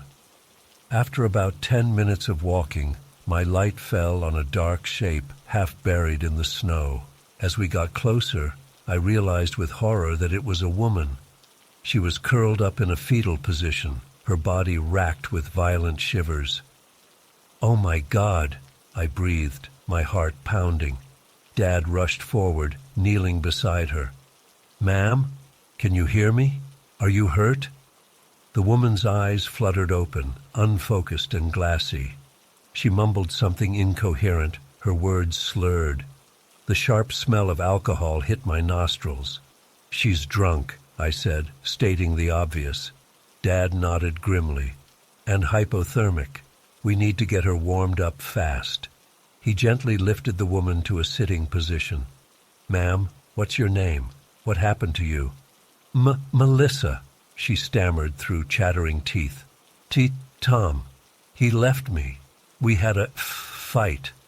As Dad tried to coax more information out of her, I scanned our surroundings. About 50 yards away, I spotted the dim glow of a dying campfire. "Dad, I think that's their campsite over there," I said, pointing. He nodded. "All right, let's get her back there. Can you walk, Melissa?" She tried to stand, but her legs immediately buckled. Without hesitation, Dad scooped her up in his arms. "Lead the way, son." I guided us towards the campfire, my mind racing. Who was this Tom guy? Why would he abandon his girlfriend in the freezing woods? As we approached the campsite, I saw a 2-person tent and some scattered supplies, but no sign of Tom. Dad gently set Melissa down by the fire, which had burned down to embers. I quickly got to work building it back up, while Dad wrapped Melissa in a sleeping bag from her tent. As warmth from the renewed fire spread over us, Melissa seemed to become more lucid. She looked around in confusion. "Where's Tom?" she asked weakly. "We were hoping you could tell us," Dad said gently. "What happened?" Melissa's face crumpled. "We had a huge fight. I'd had too much to drink. Said some awful things. He stormed off. Said he was going home." She let out a choked sob. "I tried to follow him, but I got lost. Saw your fire in the distance, tried to reach it, then everything went dark. I felt a mixture of pity and anger. How could someone just abandon their partner like that, drunk and alone in the wilderness?" Dad's face was grim. "Well, you're safe now. We'll stay here with you tonight and help you pack up in the morning." I expected Melissa to be relieved, but instead she looked panicked. "No, you can't stay. He might come back. He has a temper. He might hurt you." A chill that had nothing to do with the cold ran through me. What kind of guy were we dealing with here? Dad tried to reassure her. "We'll be fine. We're not leaving you alone out here." As if on cue, a twig snapped in the darkness beyond our fire's glow. We all froze, straining to listen. More rustling, getting closer. "Tom?" Melissa called out weakly. No response, just more movement in the underbrush. Dad stood up slowly, positioning himself between us and the sound. "Hello?" he called out. "Anyone there?" The rustling stopped abruptly. An eerie silence fell over the forest. My heart was pounding so hard I could hear the blood rushing in my ears. I wanted to run, to grab Melissa, and bolt back to our own campsite. But I was rooted to the spot with fear. Suddenly, a dark figure burst from the trees, charging straight at us. Dad reacted instantly, tackling the person to the ground. They grappled in the snow as Melissa screamed. I snapped out of my paralysis and rushed to help, grabbing a heavy branch from beside the fire. But as I approached, ready to swing, I realized the figure wasn't fighting back anymore. Dad rolled the person over, revealing the face of a man in his late 20s. Tom, I presumed. He was completely unconscious. "He reeks of booze," Dad said, checking the man's pulse. "Out cold." Melissa crawled over, her eyes wide with a mixture of concern and fear. "Is he okay?" Dad nodded. "Just passed out drunk. Let's get him in the tent." We managed to haul Tom into the tent, laying him on his side in case he got sick. Melissa hovered anxiously nearby, clearly torn between worry for Tom and fear of his reaction when he woke up. The rest of the night was tense and sleepless. Dad insisted we all stay by the fire, keeping watch in shifts. I couldn't shake the feeling of dread, wondering what would happen when Tom regained consciousness. As the sky began to lighten with the first hints of dawn, we heard movement from the tent. Tom emerged, looking disoriented and hungover. His eyes widened in confusion when he saw us. "What the hell?" he slurred. "Who are you?" Before we could answer, his gaze fell on Melissa. A storm of emotions crossed his face: relief, guilt, and then anger. "You brought strangers to our camp?" he snarled at her. Dad stepped between them. "Easy there, son. We found your girlfriend half frozen in the woods last night. You're lucky she's alive." Tom's face paled as the implications of his actions sank in. He stumbled back, looking sick. "Oh, God. Mel, I'm so sorry. I was so drunk, I didn't think—" Melissa just stared at him, her expression unreadable. Dad took charge of the situation. "All right, here's what's going to happen. We're going to help you pack up your camp. Then we're all hiking out of here together. I want to make sure you both get to your car safely." Tom nodded meekly, the fight gone out of him. The hike back was awkward and tense. Tom tried several times to talk to Melissa, but she remained coldly silent. I couldn't blame her. When we finally reached the parking area, I felt a wave of relief wash over me. Dad insisted on following them to the nearest town to make sure they got home safely. As we watched their car drive away, I turned to my dad. "That was insane. Do you think she'll be okay?" He sighed heavily.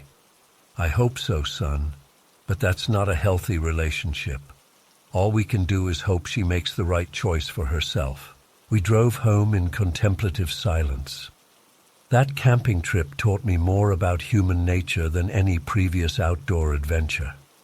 I learned that the scariest things in the wilderness aren't always wild animals or harsh weather. Sometimes it's the darkness that lives inside people.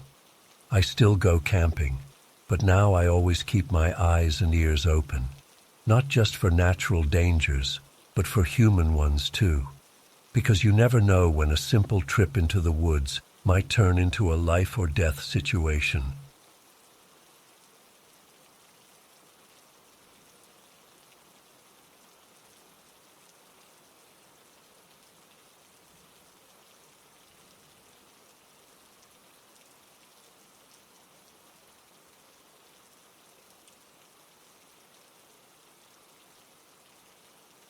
I was 16 when it happened. My best friend Emily and I had been begging our parents to let us go camping on our own for months. They finally agreed, probably tired of our constant nagging. We were ecstatic, 2 teenage girls out in the wilderness, no adults to tell us what to do. It felt like the ultimate freedom. We chose a spot by the river, about an hour's drive from our town. It was beautiful.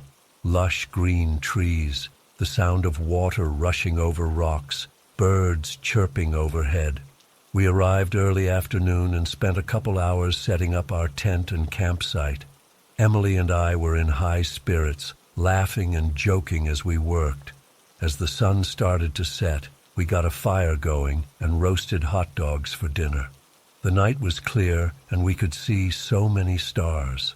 It felt magical, like we were the only 2 people in the world. We stayed up late, talking about school drama and our hopes for the future. Around midnight, we finally crawled into our tent, exhausted but happy. I'm not sure what time it was when I woke up to the sound of voices. At first I thought I was dreaming, but as I became more alert, I realized there were definitely people talking nearby. I nudged Emily awake. "Do you hear that?" I whispered. She nodded, eyes wide. We peeked out of the tent and saw 2 men standing by our campfire. They looked to be in their 40s or 50s. My heart started racing. What were they doing here in the middle of the night? One of them noticed us and called out, "Hey there, sorry to startle you girls. "We're just passing through. Thought we'd warm up by your fire for a bit." Emily and I exchanged nervous glances. Something felt off.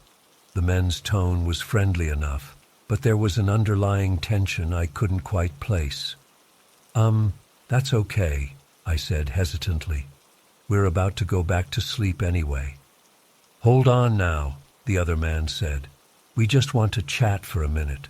What are two young ladies like yourselves doing out here all alone?" A chill ran down my spine. Why did they care? Emily spoke up, her voice shaky. "We're just camping for the weekend. Our parents know where we are." The first man nodded slowly. "I see. And how long did you say you'd be out here?" "We didn't say," I replied, trying to keep my voice steady. "Look, it's late and we're tired. Thanks for stopping by, but we're going to get some sleep now." The men exchanged a look I couldn't decipher. "All right then," the second one said. "You girls have a good night. We might see you around." They walked off into the darkness. Emily and I zipped up the tent, our hands trembling. "Should we leave?" Emily whispered. I shook my head. "It's the middle of the night. Let's just try to get some sleep and we'll head out first thing in the morning." But sleep didn't come easily. Every little sound made me jump. I kept imagining those men lurking just outside our tent. When the first light of dawn finally appeared, I breathed a sigh of relief. We quickly packed up our sleeping bags and were about to take down the tent when we heard voices again. My blood ran cold as I recognized them. The men from last night were back. "Good morning, ladies," one of them called out cheerfully. "Leaving so soon?" Emily and I froze.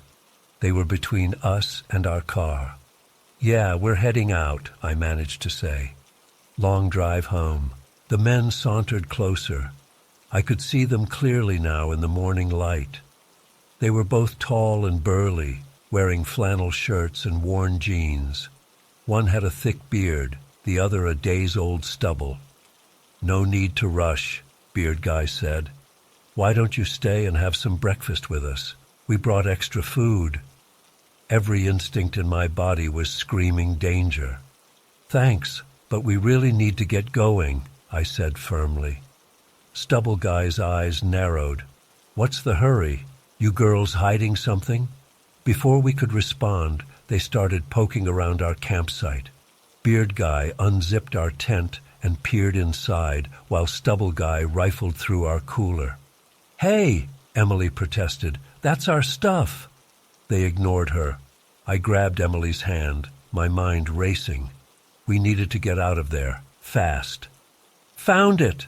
Stubble Guy suddenly exclaimed, pulling something out of the cooler. My heart sank as I realized what it was, the small bag of weed we'd brought along to experiment with. Beard Guy tisked. Well, well, what do we have here? You know this is illegal, right?" His tone had shifted from friendly to menacing. "Looks like we'll need to take you girls in," Stubble Guy said with a smirk. "Can't have minors breaking the law out here." Emily started to cry. I squeezed her hand, my mind whirling. These guys weren't cops. This was bad, really bad. "Please," I said, my voice shaking. "We're sorry. We'll throw it away. Just let us go home." The men exchanged another one of those looks. Beard Guy stepped closer, towering over us. "Now why would we do that? I think we need to teach you girls a lesson." In that moment, survival instinct kicked in. I yanked Emily's arm and shouted, "Run!" We took off sprinting towards the trees, leaving everything behind. I could hear the men cursing and crashing through the underbrush after us. Branches whipped at my face as we ran blindly through the forest. Emily was sobbing but somehow keeping pace beside me. I have no idea how long we ran. It felt like hours but was probably only 15-20 minutes. Finally, we burst out onto a road. A car was approaching and I frantically waved it down. An older couple stopped, looking alarmed at our disheveled state. "Please help us," I gasped out. "Some men, chasing us, need to get away." The couple didn't hesitate. They ushered us into their car and sped off. Emily and I huddled in the back seat, shaking uncontrollably. The woman turned to look at us with concern. "What happened to you girls? Should we call the police?" I shook my head vehemently. "No police. Please just take us home." They dropped us off at Emily's house. Her parents were shocked to see us back so soon and in such a state. We made up a story about getting spooked by some animal noises and deciding to leave early. I don't think they fully bought it, but they didn't press us. Emily and I never spoke about what really happened that day. We told our parents we'd lost our camping gear in the river. I still have nightmares sometimes about those men chasing us through the woods. I don't know what would have happened if they'd caught us, and I don't want to think about it. It's been 10 years, and I've never gone camping again. Sometimes I wonder if those men are still out there, prowling campsites, looking for vulnerable young girls. The thought makes me sick to my stomach. I know we were incredibly lucky to escape. Not everyone is. So please, be careful out there. Trust your instincts.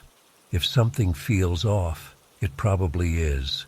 And maybe think twice before camping alone in secluded areas. You never know who might be lurking in the shadows.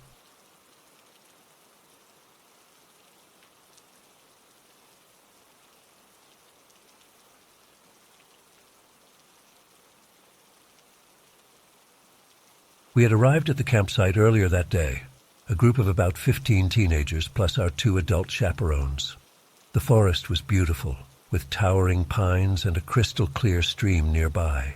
We spent the afternoon setting up tents, gathering firewood, and exploring the area. As night fell, we roasted marshmallows around the campfire and told ghost stories. I had decided to sleep in my new camping hammock that night instead of cramming into a tent. It seemed like a great idea at the time, peaceful and cozy, swaying gently between 2 trees at the edge of our campsite. I climbed in around 11 p.m., snuggling into my sleeping bag and drifting off to the sounds of crickets in the nearby stream. I'm not sure how long I'd been asleep when I was jolted awake by a strange noise. At first I thought I was dreaming, but as I became more alert, I realized the sound was very real, a low huffing and snuffling coming from right below me. My heart started racing as I lay perfectly still, straining my eyes to see in the darkness. That's when I caught a whiff of a musky animal smell, and then I saw it, a massive dark shape moving in the shadows beneath my hammock. I held my breath, too terrified to move a muscle. The shape shuffled closer, and I could make out the outline of a bear in the dim moonlight filtering through the trees. My mind was reeling. How had a bear gotten into our campsite? We'd been so careful to pack away all our food and trash. Then I remembered, earlier that evening, I'd seen Jake sneaking some chocolate bars into his tent, saying he wanted a midnight snack. That idiot! He must have left them out, and now we were all in danger. The bear was right below me now, so close I could hear its heavy breathing. I was suspended only about 4 feet off the ground in my hammock, far too close for comfort. I wanted desperately to cry out for help, but I was paralyzed with fear. I knew any sudden movement or sound could provoke an attack. Suddenly, I felt something brush against the bottom of my hammock. The bear was standing up, reaching towards me. I could feel its hot breath through the thin fabric. This was it, I thought. I was about to be mauled by a bear while helplessly trapped in a hammock. In that moment of sheer panic, I let out an involuntary shriek of terror. It was like all my fear exploded out of me at once in this ear-piercing scream. The bear dropped back down with a startled grunt, and I heard it shuffling rapidly away from my hammock.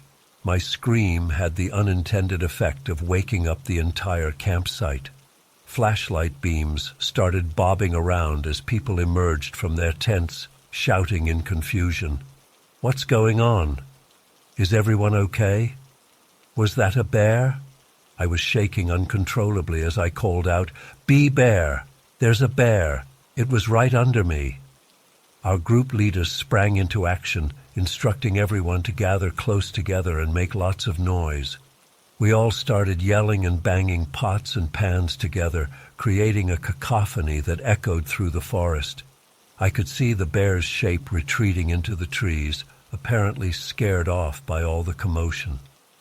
As the adrenaline started to wear off, I became aware that I was drenched in sweat and my legs felt like jelly. I practically fell out of my hammock as I scrambled to join the group.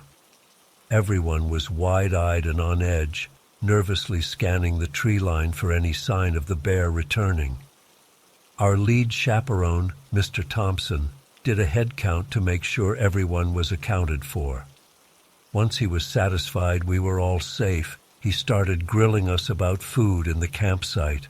That's when Jake sheepishly admitted to the chocolate bars in his tent.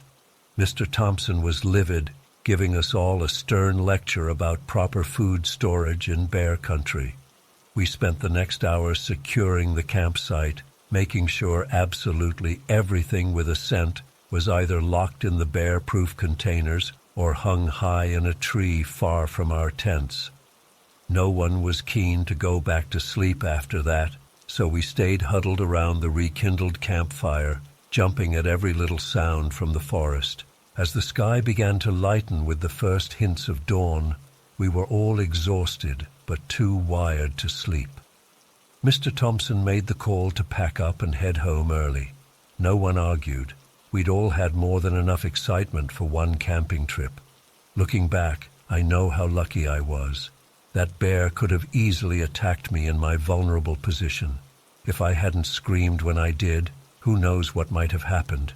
It was a harsh lesson in wilderness safety that I'll never forget. To this day, the memory of those terrifying moments in the hammock still gives me chills. The feeling of utter helplessness as this massive predator loomed beneath me, knowing I was literally suspended like a snack in a wrapper. It seared into my brain. I can still smell that musky animal scent and feel the bear's hot breath. I haven't been camping since that night, to be honest. The thought of sleeping outdoors still makes me anxious. I know the odds of something like that happening again are slim, especially if proper precautions are taken. But part of me wonders, what if we hadn't been able to scare the bear away? What if it had come back, or there had been more than one? I've done some research on bear encounters since then, trying to understand what happened. Apparently, black bears aren't typically aggressive towards humans unless they feel threatened or are protecting cubs. But they can absolutely be dangerous if they associate humans with food. That's why proper food storage is so crucial in bear country. I'm angry at Jake for being so careless with the chocolate bars, but I know ultimately it was an honest mistake. He felt horrible about putting everyone in danger. I think we all walked away from that trip with a newfound respect for wildlife and the importance of following safety guidelines. Sometimes I still have nightmares about being trapped in that hammock with the bear below me. In the dreams, I can't scream. I just lie there paralyzed as the bear gets closer and closer. I usually wake up in a cold sweat, heart pounding. I'm sharing this story as a warning to others. If you're camping in bear country, please be careful with your food and scented items. Don't think it won't happen to you. I never imagined I'd end up in that situation either. One small mistake could have cost me my life that night. I'm grateful that everything turned out okay in the end, but the experience definitely changed me. I have a much deeper appreciation for the power of nature now, and I'll never take wilderness safety for granted again. That night in Pesca National Forest taught me that sometimes the line between a fun adventure and a life-threatening situation can be terrifyingly thin.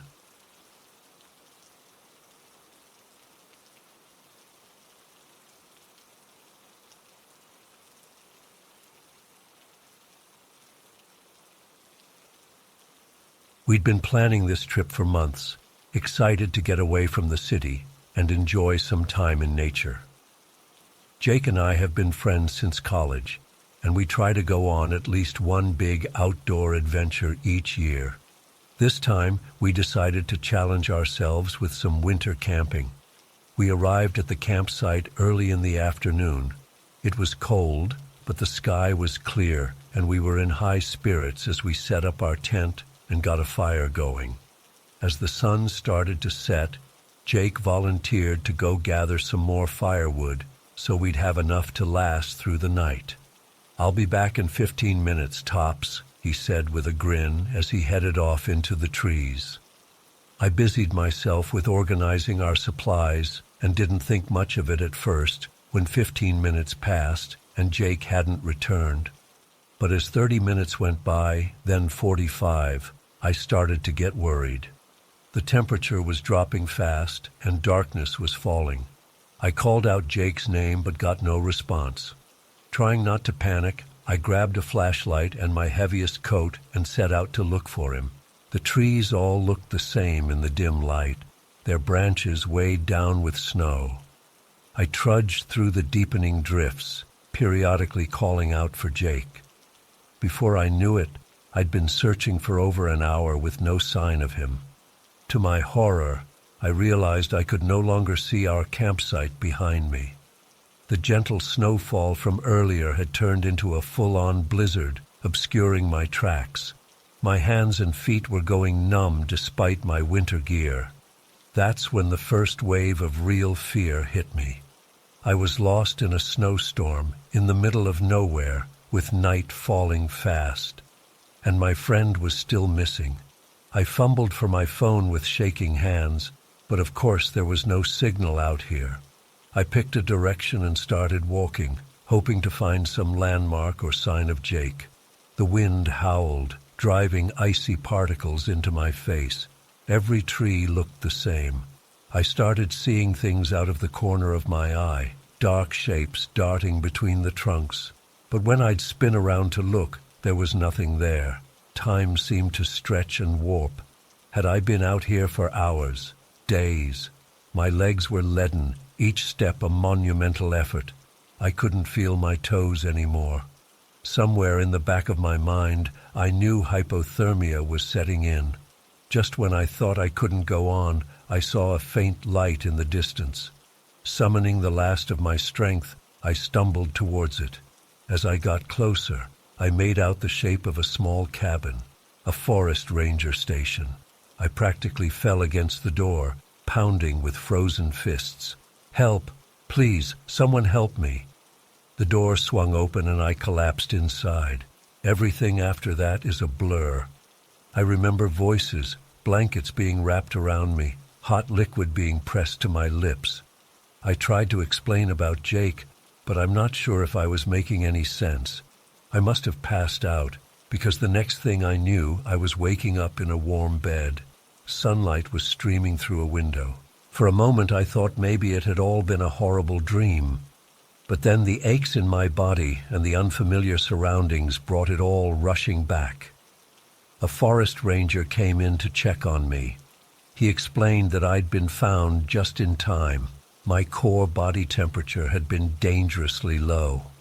As I became more alert, I frantically told him about Jake.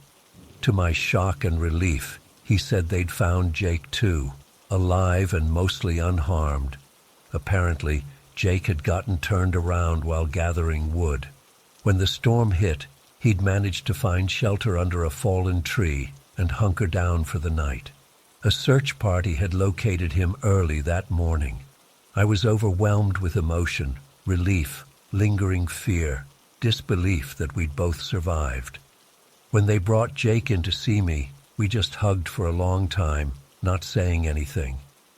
It's been weeks now, but I still have nightmares about being lost in that endless white void. The doctors say I'm lucky not to have any lasting physical effects from the hypothermia, but the mental scars will take longer to heal. Jake and I have talked about it a lot since then. We both feel like we cheated death that night. The forest ranger told us that if I hadn't found the station when I did, or if Jake hadn't found that fallen tree, well, the outcome would have been very different. I can't explain the things I thought I saw out there in the storm. Maybe it was just my mind playing tricks on me as hypothermia set in. But sometimes I wonder if there was something else out there in those woods, something ancient and unknowable that was toying with us. We've sworn off winter camping, that's for sure. But there's a part of me that feels drawn back to those woods, like there's some mystery there left unsolved. For now, though, I'm just grateful to be alive and to have my friend back safe. I know this probably sounds crazy to anyone who wasn't there. Sometimes I can hardly believe it myself. But I swear every word is true.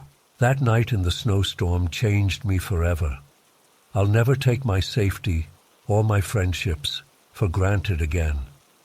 If you ever find yourself in a similar situation, don't underestimate the power of nature. And always, always let someone know where you're going before heading into the wilderness. Jake and I were lucky.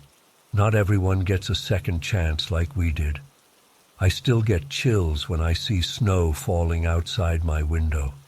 Part of me wants to forget that whole experience, to pretend it never happened. But another part knows I'll carry it with me forever. It's a reminder of how fragile life is and how quickly things can go from normal to life-threatening. Jake and I don't talk about it much anymore. It's like there's this unspoken agreement between us to leave it in the past. But sometimes I'll catch his eye and I know he's thinking about it too. About how close we came to never making it out of those woods. I've tried to move on with my life, to not let that one experience define me. But it's hard. Every time I hear about a hiker going missing or someone getting caught in bad weather, it all comes rushing back. I want to grab them and tell them my story, warn them about how quickly things can go wrong. Sometimes I wonder what would have happened if I hadn't found that ranger station. Would I have kept wandering until I collapsed? Would search parties have found my frozen body come spring? The thought makes me shudder. I'm more cautious now, more aware of my surroundings. I don't take risks like I used to. Some might say the experience made me paranoid, but I prefer to think of it as being prepared. Because I know firsthand how quickly a fun adventure can turn into a fight for survival. If there's one thing I've learned from all this, it's to trust your instincts. If something doesn't feel right, don't ignore that feeling. It might just save your life. And always, always respect the power of nature. It's beautiful, but it can also be deadly. I still love the outdoors, but I approach it with a new reverence now. Every time I step into a forest or climb a mountain, I'm acutely aware of my own vulnerability. It's humbling, but also empowering in a way. To anyone reading this who might be planning their own outdoor adventure, be careful out there. Plan ahead, be prepared, and don't overestimate your abilities. Nature is unforgiving, and it doesn't care about your plans or your survival. As for me, I'm still trying to make sense of what happened that night. Maybe I never will, but I'm grateful for every day I have, for every breath I take, because I know how close I came to losing it all in that endless white void. Stay safe out there, everyone. And remember, sometimes the real monsters aren't the ones hiding in the dark. Sometimes they're the ones we create in our own minds when we're pushed to our limits. But with preparation, caution, and a little bit of luck, we can face them and come out stronger on the other side.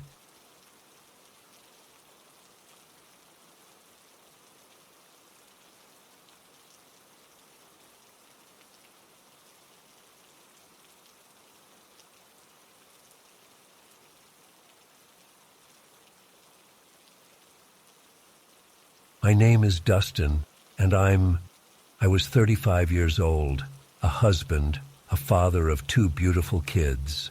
We lived a quiet life in Montana, surrounded by nature's beauty. I loved taking solo camping trips to recharge and clear my head. This time, I chose a secluded spot near Moose Creek, a place I'd been to many times before. The day started like any other camping day. I woke up early, made some coffee over the campfire, and took in the crisp mountain air. The sun was just peeking over the trees, casting a golden glow across the creek.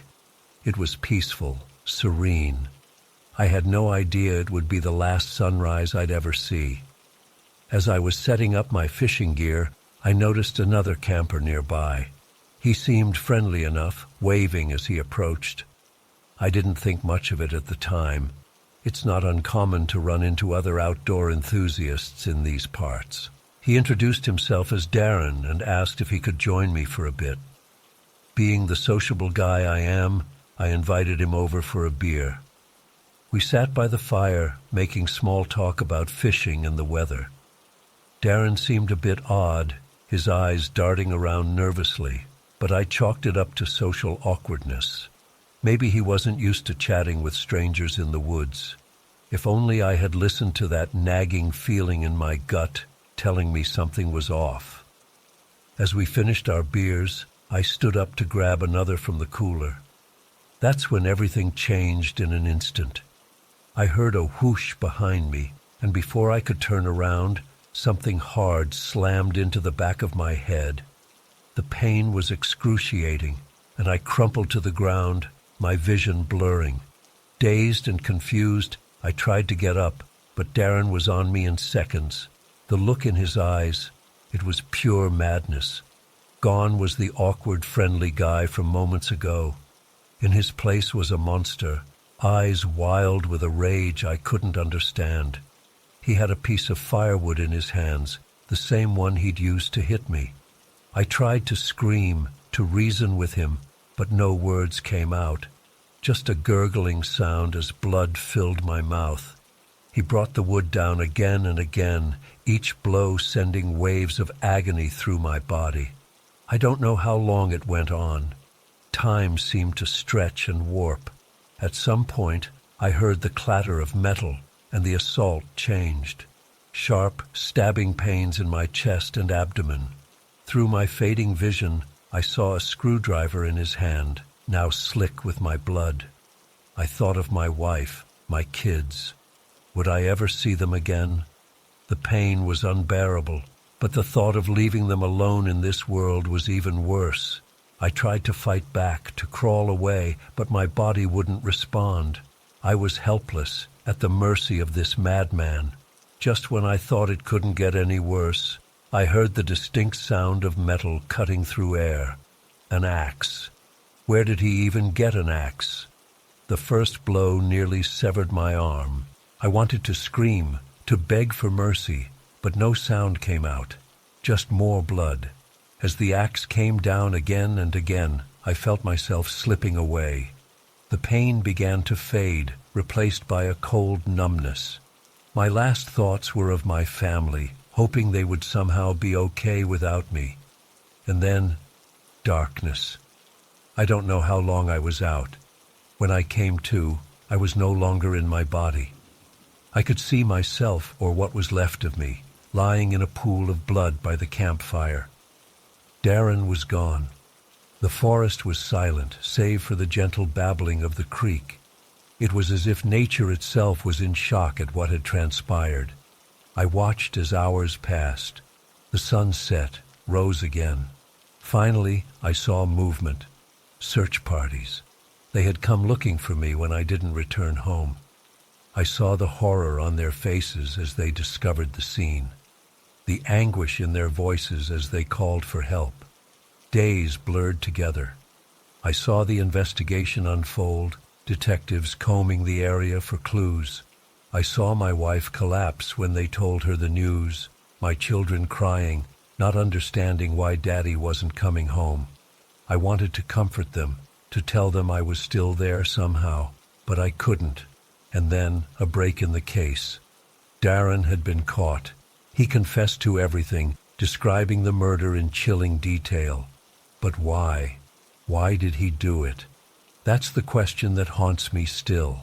There was no motive, no reason, just senseless, brutal violence. I've been stuck here since that day, unable to move on. I watch my family trying to piece their lives back together, the community rallying around them. But nothing can fill the void left behind. Nothing can make sense of such a senseless act. If I could say one thing to my family, to anyone who might be listening, it would be this: cherish every moment. Hold your loved ones close. You never know when a simple camping trip might turn into your worst nightmare. And to anyone out there in the wilderness, trust your instincts. If something feels off, it probably is. I don't know if I'll ever find peace, if I'll ever be able to move on from this place. But I hope that by sharing my story, maybe someone else can avoid my fate. Maybe another family can be spared the pain mine has endured. Because in the end, that's all I have left. The hope that my death wasn't completely in vain. So if you're reading this, remember Dustin Mitchell Yersom. Remember that evil can lurk in the most unexpected places. And above all, remember to live each day like it might be your last. Because for me, that beautiful morning by Moose Creek was exactly that.